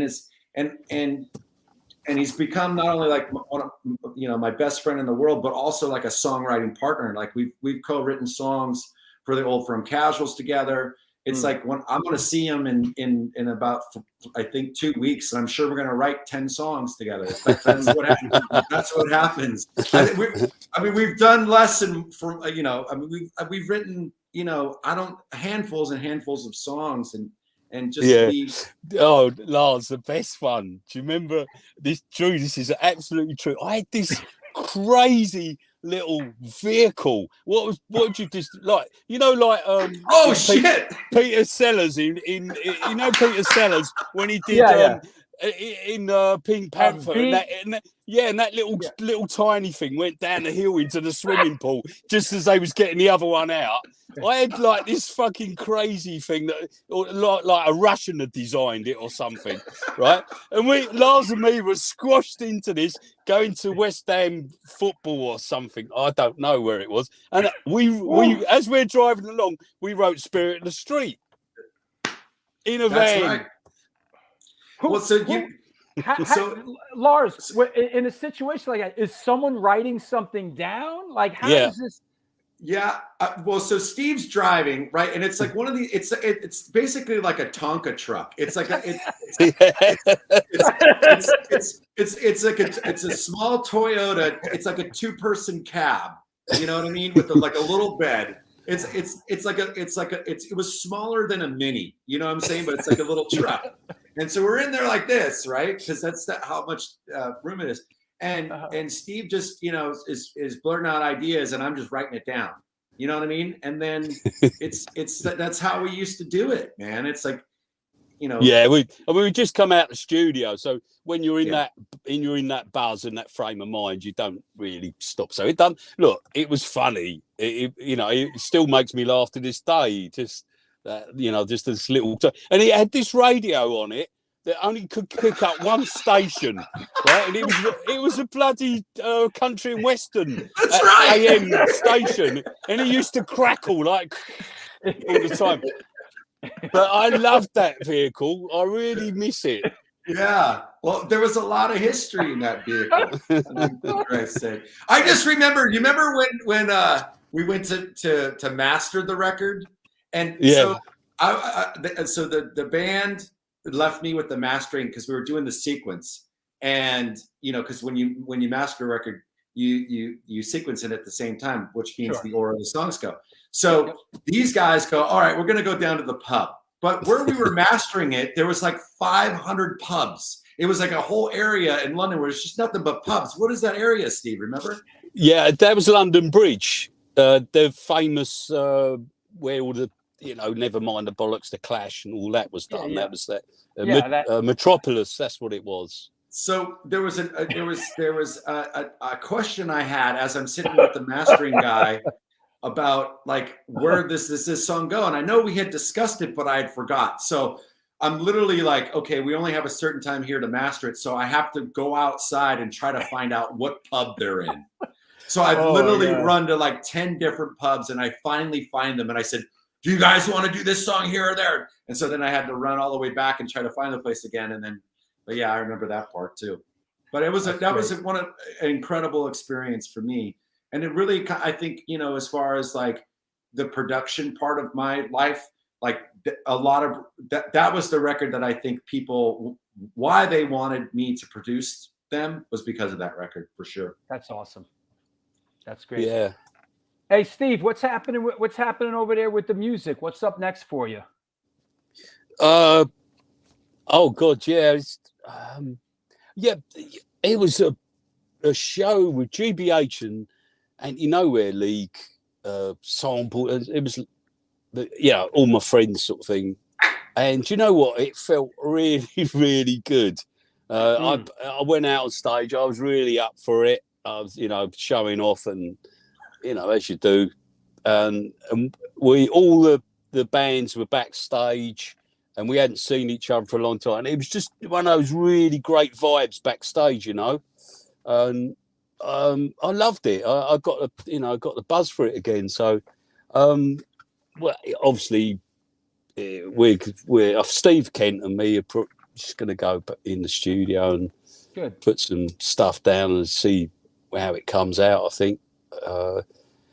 Anyway, Lars, DBAC, eh? Yes. No, but yeah. So really excited about that. It's fantastic, and I'm looking forward. Lars is coming over, I think, to in the Stomper thing in a few weeks. So looking forward to that. And here's another thing I just realized, Steve. I'm in the same room that me and you wrote "No Mercy" for you. It was in this room. Yeah. Remember you came over. Yeah, of course. Yeah. That's so. It's I did leave some money there. Is it still there? I see it. I see it. 300 bucks. That was yours. Yeah, it was on the side. Is it still there? Yeah, I'll bring it to you when you come over to deliver me my Costa. Yeah. Go, Drew. Steve, thanks, man. I love you, man. Right. And you're always welcome here. There's always a spot in the parking lot for you here, man. We love you, and we hope to see you in the States, man. Soon. It's honestly my pleasure. Really enjoyed myself as usual, Drew. Great what you're doing, and Lars, I love you lots, mate. I love you, mate. See you soon. Have a good evening. See you, buddy. Love you, mate. Bye bye. Take care, Steve. All right. Bye bye. Fuck, well, dude. I mean, what is this? It's like I feel like I'm on an episode of This Is Your Life. And next up, you know what? It happened quick. It happened. Shit. He reached out to me today. I said, Lars is coming on a show. You want to pop on? And he said, yeah, of course. So you're going. Go ahead. I'm sorry. No, but so Stevie and I, he's like my brother. You know what I mean? He's a great guy. We're the best of friends, and it's surreal sometimes because obviously he was one of my heroes. He's one of the reasons why I got into this music. It was Suburban Rebels that like sort of was a pivotal point in my life. Like that changed the way I play guitar. I mean, if you really go listen back to that Business record, and then you listen to what I do with majority of my bands, you'll understand how great of an influence Steve as a guitar player has been on my guitar playing. You see the lineage there. 100%. Because I'm borrowing so many things from him, I should say. It's not stealing, it's borrowing. But but if you really listen to like Jake Burns, and Steve Whale and Malcolm Young, you'll understand Lars Frederiksen as a guitar player. That's great. And he mentioned that are you going over there pretty soon? Is that right? I'm going over. Well, there's Holgi, there's Phil, and there's the other Lars. Well, I'm going over for Stomper 98. I just finished my rhythm tracks on the brand new record. Okay. That's coming out this year. And so I'm going over in a few weeks Stomper 98 has never done any videos, and they wanted to do some videos. And of course we haven't had proper band photos since before the pandemic. I think this is in Rostock in Germany. So they're like, hey, can you come over? We want to shoot some videos. We've never done videos before. And I was like, fuck yeah, I want to be a part of that. So so, because I love the band. I've learned so much from this band, and I wish you had a picture of the full band, because there's two guys there that are very pivotal in my life, and that's Sebi and Tommy. And Tommy Talks, the guitar player, like he's such an amazing guitar player. Like he thinks about it in a totally completely different way, and he's taught me so much, even though like there's obviously a language barrier unless he gets drunk, but you know, Sebi's normal. You know, Sebi's probably one of the best frontmen, best singers, you know, in the world for me. So it's like, but Tommy is a guitar player. The way that we clicked, we didn't even really need to use like language to understand each other. And he taught me so much because the way he approaches songwriting is it's such a different way than I've ever approached it. But what it has, like if you listen to Troublemaker, the Rancid record, I just gotten done with a Stomper record. And so the things that I was doing, you know, lead guitar wise was very much from what Tommy sort of kind of showed me. And some of the song structure ideas that I had for that record were based out of the Stomper 98 stuff. And then I could bring that a little bit more to The Last Resort. And that's why we made that, I think, amazing. I'm really proud of that new Last Resort record, Skidded Anthems Volume 4. So it's like I feel, and so much I've learned from Steve and from Tommy and from Sebi and from Holga and, you know, from Phil, you know, because Phil, I love the Templars and, you know, he's such a great drummer. Yeah. So, but yeah, so I'm going to go over, and what I'm going to do is I'm going to spend the day with Steve in London, you know, for like a little less than 24 hours and then catch a flight to Berlin and then come back into London. But I try to see Steve once a year just because, you know, we're family and, you know, I love him. And like I said, I think it's great. I think it's great that they're moving forward and celebrating the music, you know? Well, I see, that's the thing. The world with the business is a world that I want to be in. And I think that, and Steve is such an accomplished, I mean, here's the thing. Steve was always the songwriter in that band, you know, and he was the one that had the majority of the ideas. And I was there for him, you know, and I saw how it went down and I saw how things worked. And Steve is super talented. I don't think he gets enough credit as he deserves. You know, God rest Mickey's soul, you know, and I think this is more of a celebration of Mickey's life. That's right. And I think that's where it has good intentions. But, you know, when you have Steve Kent, who's the original guitar player, and then Steve Well, who obviously replaced Steve Kent, they were in that band, The Blackout. I mean, I don't know if you've ever had Steve as a guest, but he's gotten, okay. Oh, yeah. So maybe he told you that story, but I think that when you have those two pivotal guitar players, and Steve Kent's another one that made a huge impression on me as a guitar player as well. So you have two of you know, the most phenomenal guitar players in one band. And then when they do these shows, they have Roy Pierce from The Last Resort singing. They have the kid from Arch Rivals as well. So it's like, and they've even had Sebi from Stomper 98 do it as well. So I think it's more of a celebration of the business. And I think that for them to move forward, doing some more original music is definitely on the list. And I just want to see Steve playing guitar and Steve performing and being in a band, because that's what he is. He's not, he's like Lemmy. He's got to be doing it.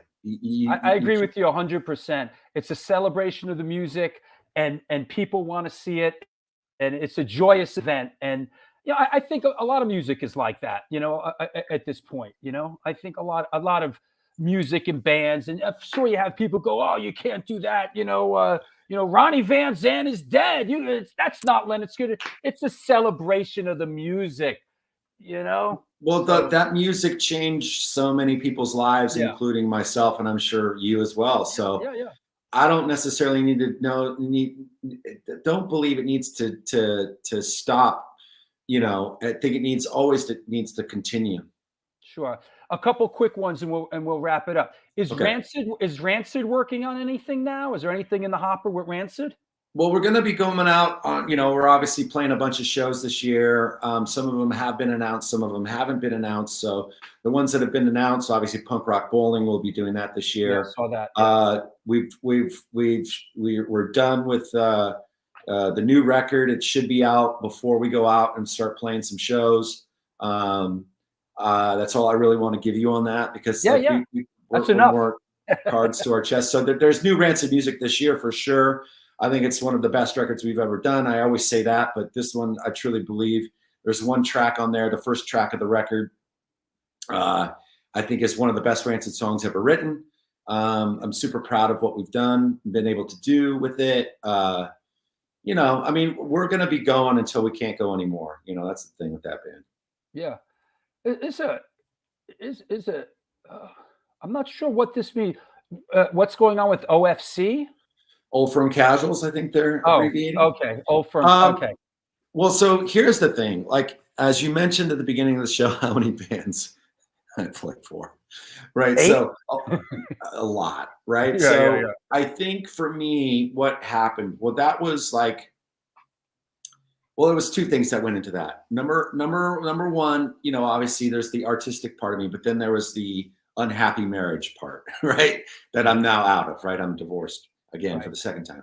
And I think like when I was distracting myself from feeling certain things, I joined a few other bands, and the Casuals weren't one of those. But where we're at, we were kind of like moving pretty fast. We were putting out, you know, so many records, and you know, we were just writing. And we put out Holger Dansk, and I felt like that record for the Casuals was where we're going. You know, this was like, here is the new bar that we're going to set for ourselves, and anything that we do after this, and the way that we're going more towards like, you know, kind of more of a rock and roll Slade, AC/DC based kind of thing. Of Kind of course, like a pub, more of a pub sound. Correct. And then, you know, obviously the pandemic hits. I mean, the pandemic literally hit as we were in the air going to play some shows with the Dropkick Murphys over St. Patrick's Day. It's funny that it's like around the same time 4 years ago. I remember I bought the internet for the plane because I was like, this is not going to go well. And every hour on that plane, another show was getting canceled because of the pandemic, because nobody knew what was going on. And I was, you know, fortunately for me, my Joanna, she's from Cape Cod, Massachusetts. So we just barreled down in the Cape for about a week because we, you know, whatever. Thank God we got home, because we didn't know if we were going to get home. So, because who knew? It was all new at the time. And drama is strange shit. Yeah. And so then coincidentally throughout all of this, you know, my personal life taking up a lot of the space, my divorce, and then, you know, a few of the guys in the band, you know, I don't really want to speak for them. So, but some personal issues in their personal lives began to sort of unfold.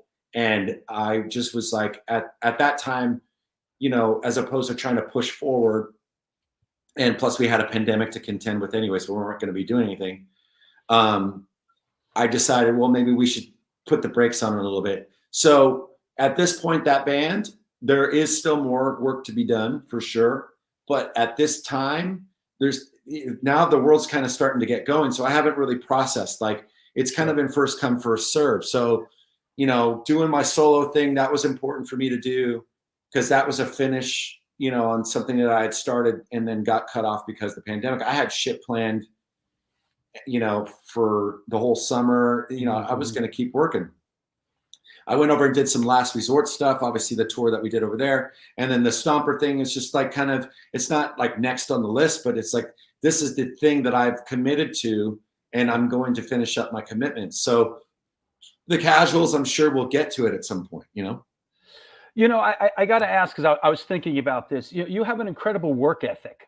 And, you know, I relate somewhat to it. I picked up my work ethic, you know, from my father, who you know, who was actually a little bit, you know, he was, you know, he grew up in the Bronx. He grew up in an orphanage in the Lower East Side. He ended up in the Army. He says the Army saved his life. You know, he was a street guy. He was in a Jewish gang called the Stallions in the Bronx, and the Stallions, and ended up going to the Army. And he says he credits the Army with really, you know, really saving his life and instilling, you know, some discipline in him that he didn't have before. And fortunately, I'm grateful that he instilled some of that work ethic in me. What do you attribute your work ethic to? Well, it's definitely from, you know, my upbringing, I would say, because, you know, as I was describing before, my family was working poor before it was a term. Sure. I think, and I'm not looking for victim, seeking. I'm not a victim seeker, to be, I'm not. Yeah. It's like, it was very, very hard growing up because my mom, obviously English was her second language. And my dad was out of the picture pretty early by the time I was about 3. And he ended up going, to prison. And my mom, like I said, being a Danish immigrant and having basically an 8th grade education, now is stuck with raising 2 boys. And my dad is, barely giving her child support for us. And I think that, Christmases without presents and Raisin Bran for Christmas dinner and certain things like that, those are so I feel like when you're forming as a human being, like we're only going to take what our experiences are around us. Of course. And my mom never let it get her down. I remember talking to her about it before she passed. And she's like, yes, I think there was about 15 years there that was a blur. So my mom ended up going back to school to learn how to do key punch, which is, she got a job at Hewlett Packard because, I grew up in basically what's now known as Silicon Valley. And so she got a job being an accountant there for the company. But it was very and then we're talking about the Reagan years too. So where the economy was so fucking bad, and being in the Bay Area, it was a very blue collar working class town. And we had one of the highest joblessness rates in the 80s. So there was a lot of shit going down, culturally, socioeconomically, that you were going to feel the effect. And especially if you were sort of in the lower tier of society, like we were, and then watching her struggle and at least try to, make ends meet and stress and these things. I got my first job when I was about 11 years old doing paper routes and, going door to door selling subscriptions to the San Jose Mercury News. I knew that if I wanted anything in life, I had to get out there and work for it. So I would say my mom was the one that really installed that work ethic in me, to where, and also when it came to the music part, I wasn't going to be afraid to do something that I loved and then now get paid for it. I remember getting paid $20 for the first show I ever did and thinking this was the greatest fucking thing I've ever done. Right. So I've arrived. Yes. So for me, it's here's the thing. Here's the reality. At the end of the day, there's still there's a passion in me that wants to create and wants to make music and wants to be part of a band, because, growing up playing Little League baseball, I knew how to be part of a team. I was good at baseball, and it was at one point possibly a career choice for me, because I was that good. I ended up getting injured and whatever. And then my life took a turn and I realized I discovered beer, and it was a lot easier to get girls with a guitar than a baseball bat. So that was kind of a no-brainer. But, I feel like when the music that I made, I didn't start playing punk rock music because I thought I was going to make money from it. I played it because I loved it. And I didn't look at it as a career goal.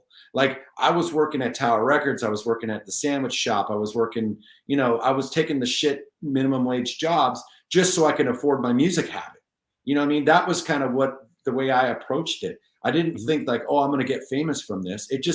That's just kind of what unfolded because of hard work, and it's also a right place at right time. And that's another thing that people have to take into consideration. It's the worlds have to align a little bit, but I just feel like the way that I work at something is I'm passionate about it, and I feel like I'm somewhat good at what I do. And I don't want to say that it sound like an egomaniac or whatever it is. I say that because I feel like I know what I'm doing in that realm. So if you can put me in any position with a guitar, and I'll do well. And I feel like that's kind of where my niche is. And as Steen says right there, Danish working class mindset, old school, straight up. And I think that's a lot for a lot of World War II survivors. They understand what it's like to have everything sort of decimated around you. And I think that my mom was very open-minded. Like my mom was the one, what we were discussing at my dinner table wasn't necessarily what the others were discussing at their dinner tables. My mom was very open. She understood, she accepted homosexuals. She accepted, different, we didn't see race. Sure. I didn't understand even what that fucking concept was until I went out of my city, really. Right. With my friend Anthony Moreland, who was black, and I saw how he got treated. I was like, why would they treat him like that? Yeah. Like, that's how much, you understand what I'm saying? Yeah, of in course. Where my neighborhood was, there was 2 white families. There was us and the Baileys, and the Baileys were Irish Catholics, so there's like 40 of them, right? So there was Tongans. Yeah, I understood. I went to public school in New York City. Yeah, right. So there was Tongans, there was Samoans, there was Vietnamese, there was Mexicans, there was blacks, there was everybody, right? And the one common thing that we all had is we're all fucking poor. Okay. Mm-hmm. It wasn't about the color of our skin. You know what I mean? Mm-hmm. And I grew up in a place where my mom wasn't religious at all. My mom wasn't, there wasn't really, my mom was more about the old gods and the old ways and things like that. She was more of a pagan. And it's funny because like when she was passing away, I was like, Mom, do you want to see like a priest or something? Do you want it? And she just looked at me. And I remember some of the last words she ever said to me. She looked me in the eye and she goes, Lars, I'm a fucking heathen. And I was like, okay. But my point is I think my mom instilled that thing for us. And it was never like a pressure. It was more or less like, it wasn't like, if you don't work, you don't eat, or kind of thing. It wasn't that kind of thing. It was just like, whatever you do it to the best of your ability. Like, don't cut yourself short, because once you start cutting yourself short and only doing enough to get you by, that's when you start losing yourself. Right? So that's what I'm talking about, the culture. Like, when people start taking people's inventory, calling them out, they're in their lives, they're not living to their full potential, right? They have to look for something else to make them seem better, right? So that's a whole other thing, and I'm sure we could talk about that for hours. But I think at the end, for me, like, that was the thing that was installed into me. Like, if you're gonna do something, do it to the best of your ability. Don't half-ass it. So when I go and play guitar and I go and perform and I go do, my thing, if that's the last thing that I ever do, I want people to feel like, if they've paid their hard-earned money to come and watch us play, that they got the best fucking thing for the price of that ticket. And if they got it from anybody, they got it from me. And I know everybody has that mindset in Rancid, Brandon, Matt, and Tim. We want to go up there and fucking burn that stage down and leave nothing left. That's the attitude. And I think, the work ethic, I always wanted to be part of something, when I was a kid. And when I found punk rock and found that family, I knew I found something that I was going to be in the rest of my life. You're very fortunate to have fallen in with guys. Straight up. And you're very gracious that you recognize that, because a lot of people out there, don't really sort of operate that way. I want to thank you for coming on the show, man. It was great. I really enjoyed it. I know everybody else really did as well. Is there anybody you want to thank or shout out on the way out? Well, obviously, I want to thank you for bringing on Steve and Warren, two very important people to me. And thank you, Drew. Congratulations on 250 episodes. I understand why people love this, because this is probably one of the best interviews and funnest times I've ever had. Thank you. Obviously, got to give my love to my brothers out there. Gonna go see Powerhouse tonight, which I'm stoked about. They're playing a show.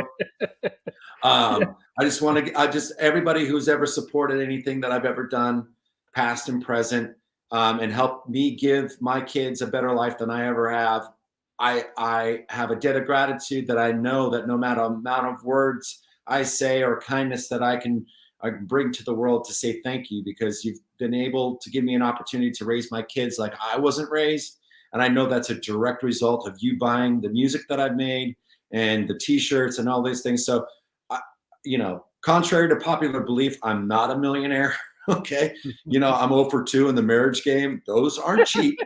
And, for me, it's like just able to, for the sheer simple, I know how to be poor. Like, I know how to be poor. I've been that the majority of my life, right? You and me both.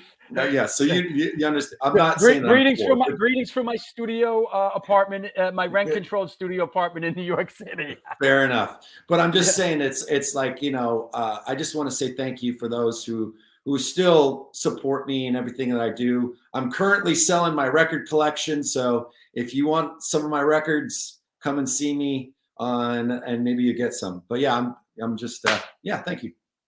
Thanks, Lars. I hope to see you in person soon, man. Take care. Right on, Drew. All right. Bye-bye. Well, there you have it. Our guest today was Lars Frederiksen from many bands, including Rancid. It was a fantastic show, and thank you so much for tuning in. Hey, did you enjoy it? Amazing. It was great. I actually had to go into the other room to plug the computer in because I was down to the end of the battery. I showed a bunch of your pictures, man. You know what?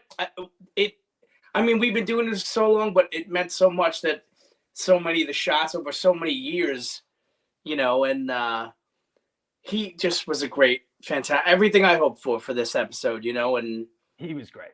Yeah, here's another one of yours I didn't show. What was this? What they play? 1, 2, 3. They played 5 nights at Irving Plaza? Yeah, 5. They did 4 nights at BB King's. The following year, they did 5 nights at Irving Plaza. But actually, that was the year they were calling it the Fillmore. Which for some reason, and that only lasted like a year or so. But you know what? As we're going to do a couple more minutes here. I want to take a minute to shout out the last of the patrons, man. Last but certainly not least, listen, if you could support this show, please support this show.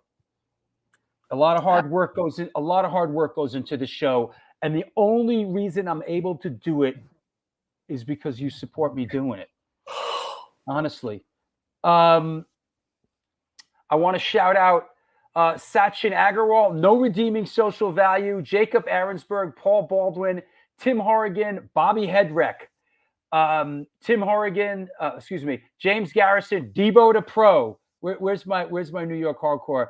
Debo to Pro, Volt BMX in London, Joseph Fabio, Jay Carnes, Tev Heiner, Marco Alexio, Manuel Leston, Jose Pepe Leston, Daniel Funk, get the funk out of my face, Hendrik Feller, Chris Harnett, Johnny B, Stam Fontanakis, Ori Frank in Tel Aviv, Israel, part of Eternal Struggle, Jason Bennick, Rick Bailey, Anja Bithers, Jamie Sharappa from SSD Control. Yo, these are the people that support the show.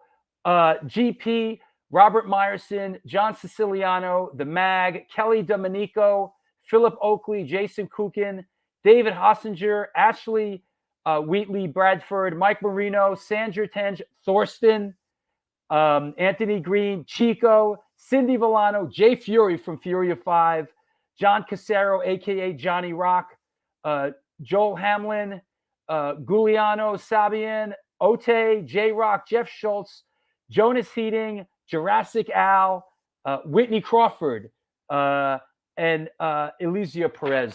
Thank you all for supporting the show and supporting what we do.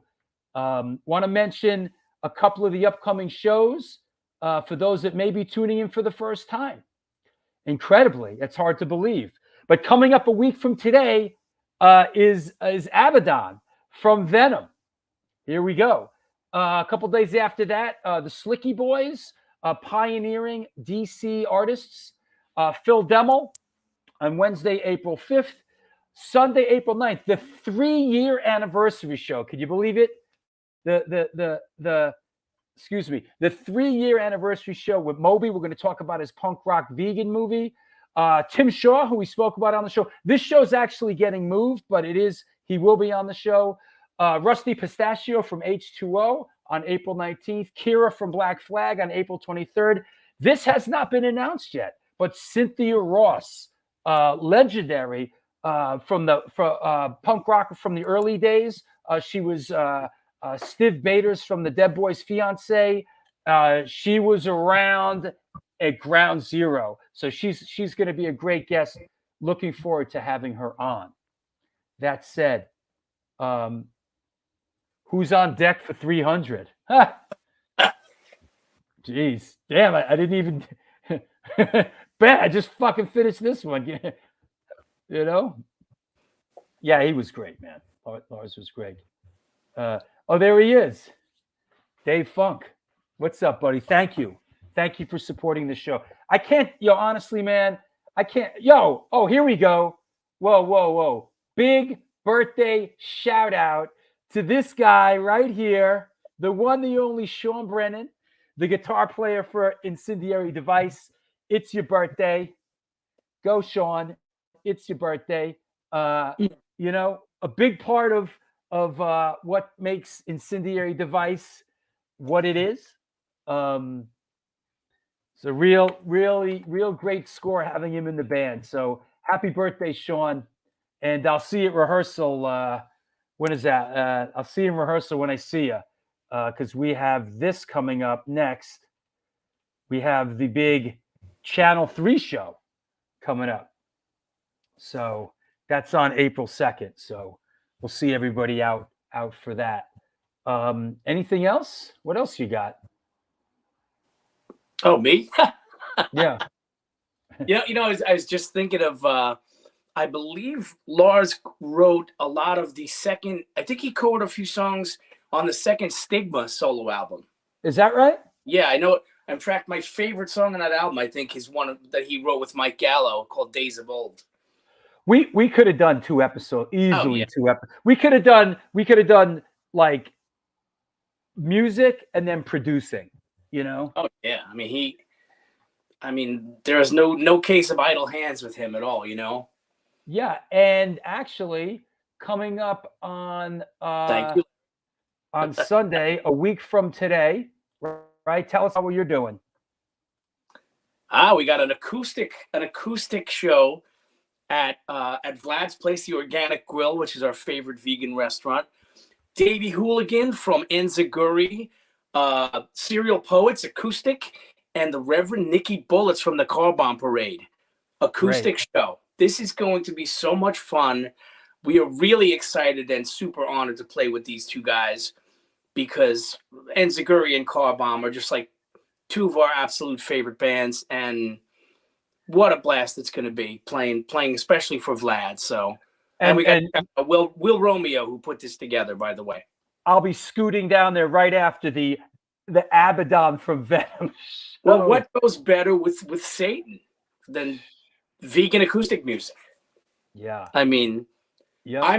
I may do I may go there so early that I may have to do my segment from the Organic Grill. So yeah, that'd be cool. Yeah, for sure. Here's one. Joe Ack, any word on the upcoming Incendiary Device album? Yeah. Funny you should ask. It's funny you should ask. We're going. It's getting there. It's the final mix is happening soon. We're making the announcement, the press release with the record label. The video is. You know what? I'm gonna do something fucked up. Uh-oh. All right. Will this play? No. Let me see if I have it.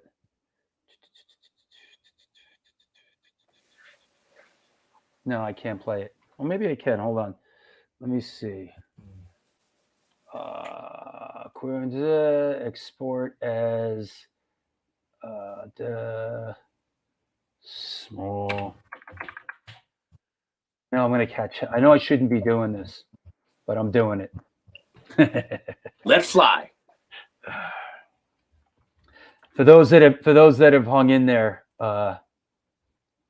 boy, this is going to cause problems. Let me see. Well, let's cause some problems.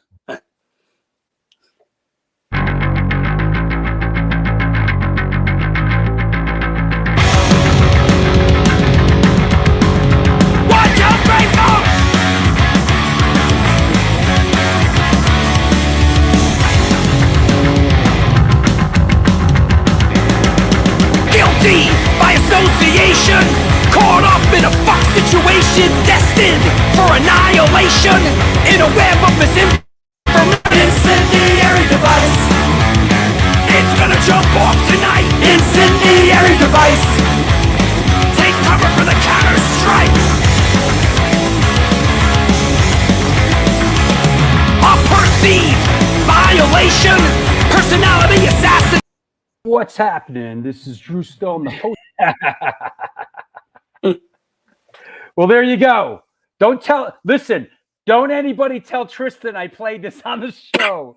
Yeah. So there you go. That's a teaser. That's a little bit of a teaser. The video is obviously it's being worked on. It's happening. The record's being mixed, and that's a taste of it. It sounds good. That's not the final mix, and it's not mastered, but yeah. So don't tell Tristan. He'll probably be like, "What the fuck? Mom's the word. What the fuck are you doing? Playing that shit on the show?" But anyway, that's what's happening. I don't think it's a secret that it's coming out on Bridge 9 Records. It's going to be an announcement, a press release. The video is going to be released. And we're gonna get cracking, and this, we're gonna be announcing a bunch of shows. So there you go. So thank you for asking, and I'm excited about it. We've worked very hard on it, and that is Sean Brennan playing guitar on it. So there you go. That you say. So anyway, that's it. I think we've covered everything, and everybody.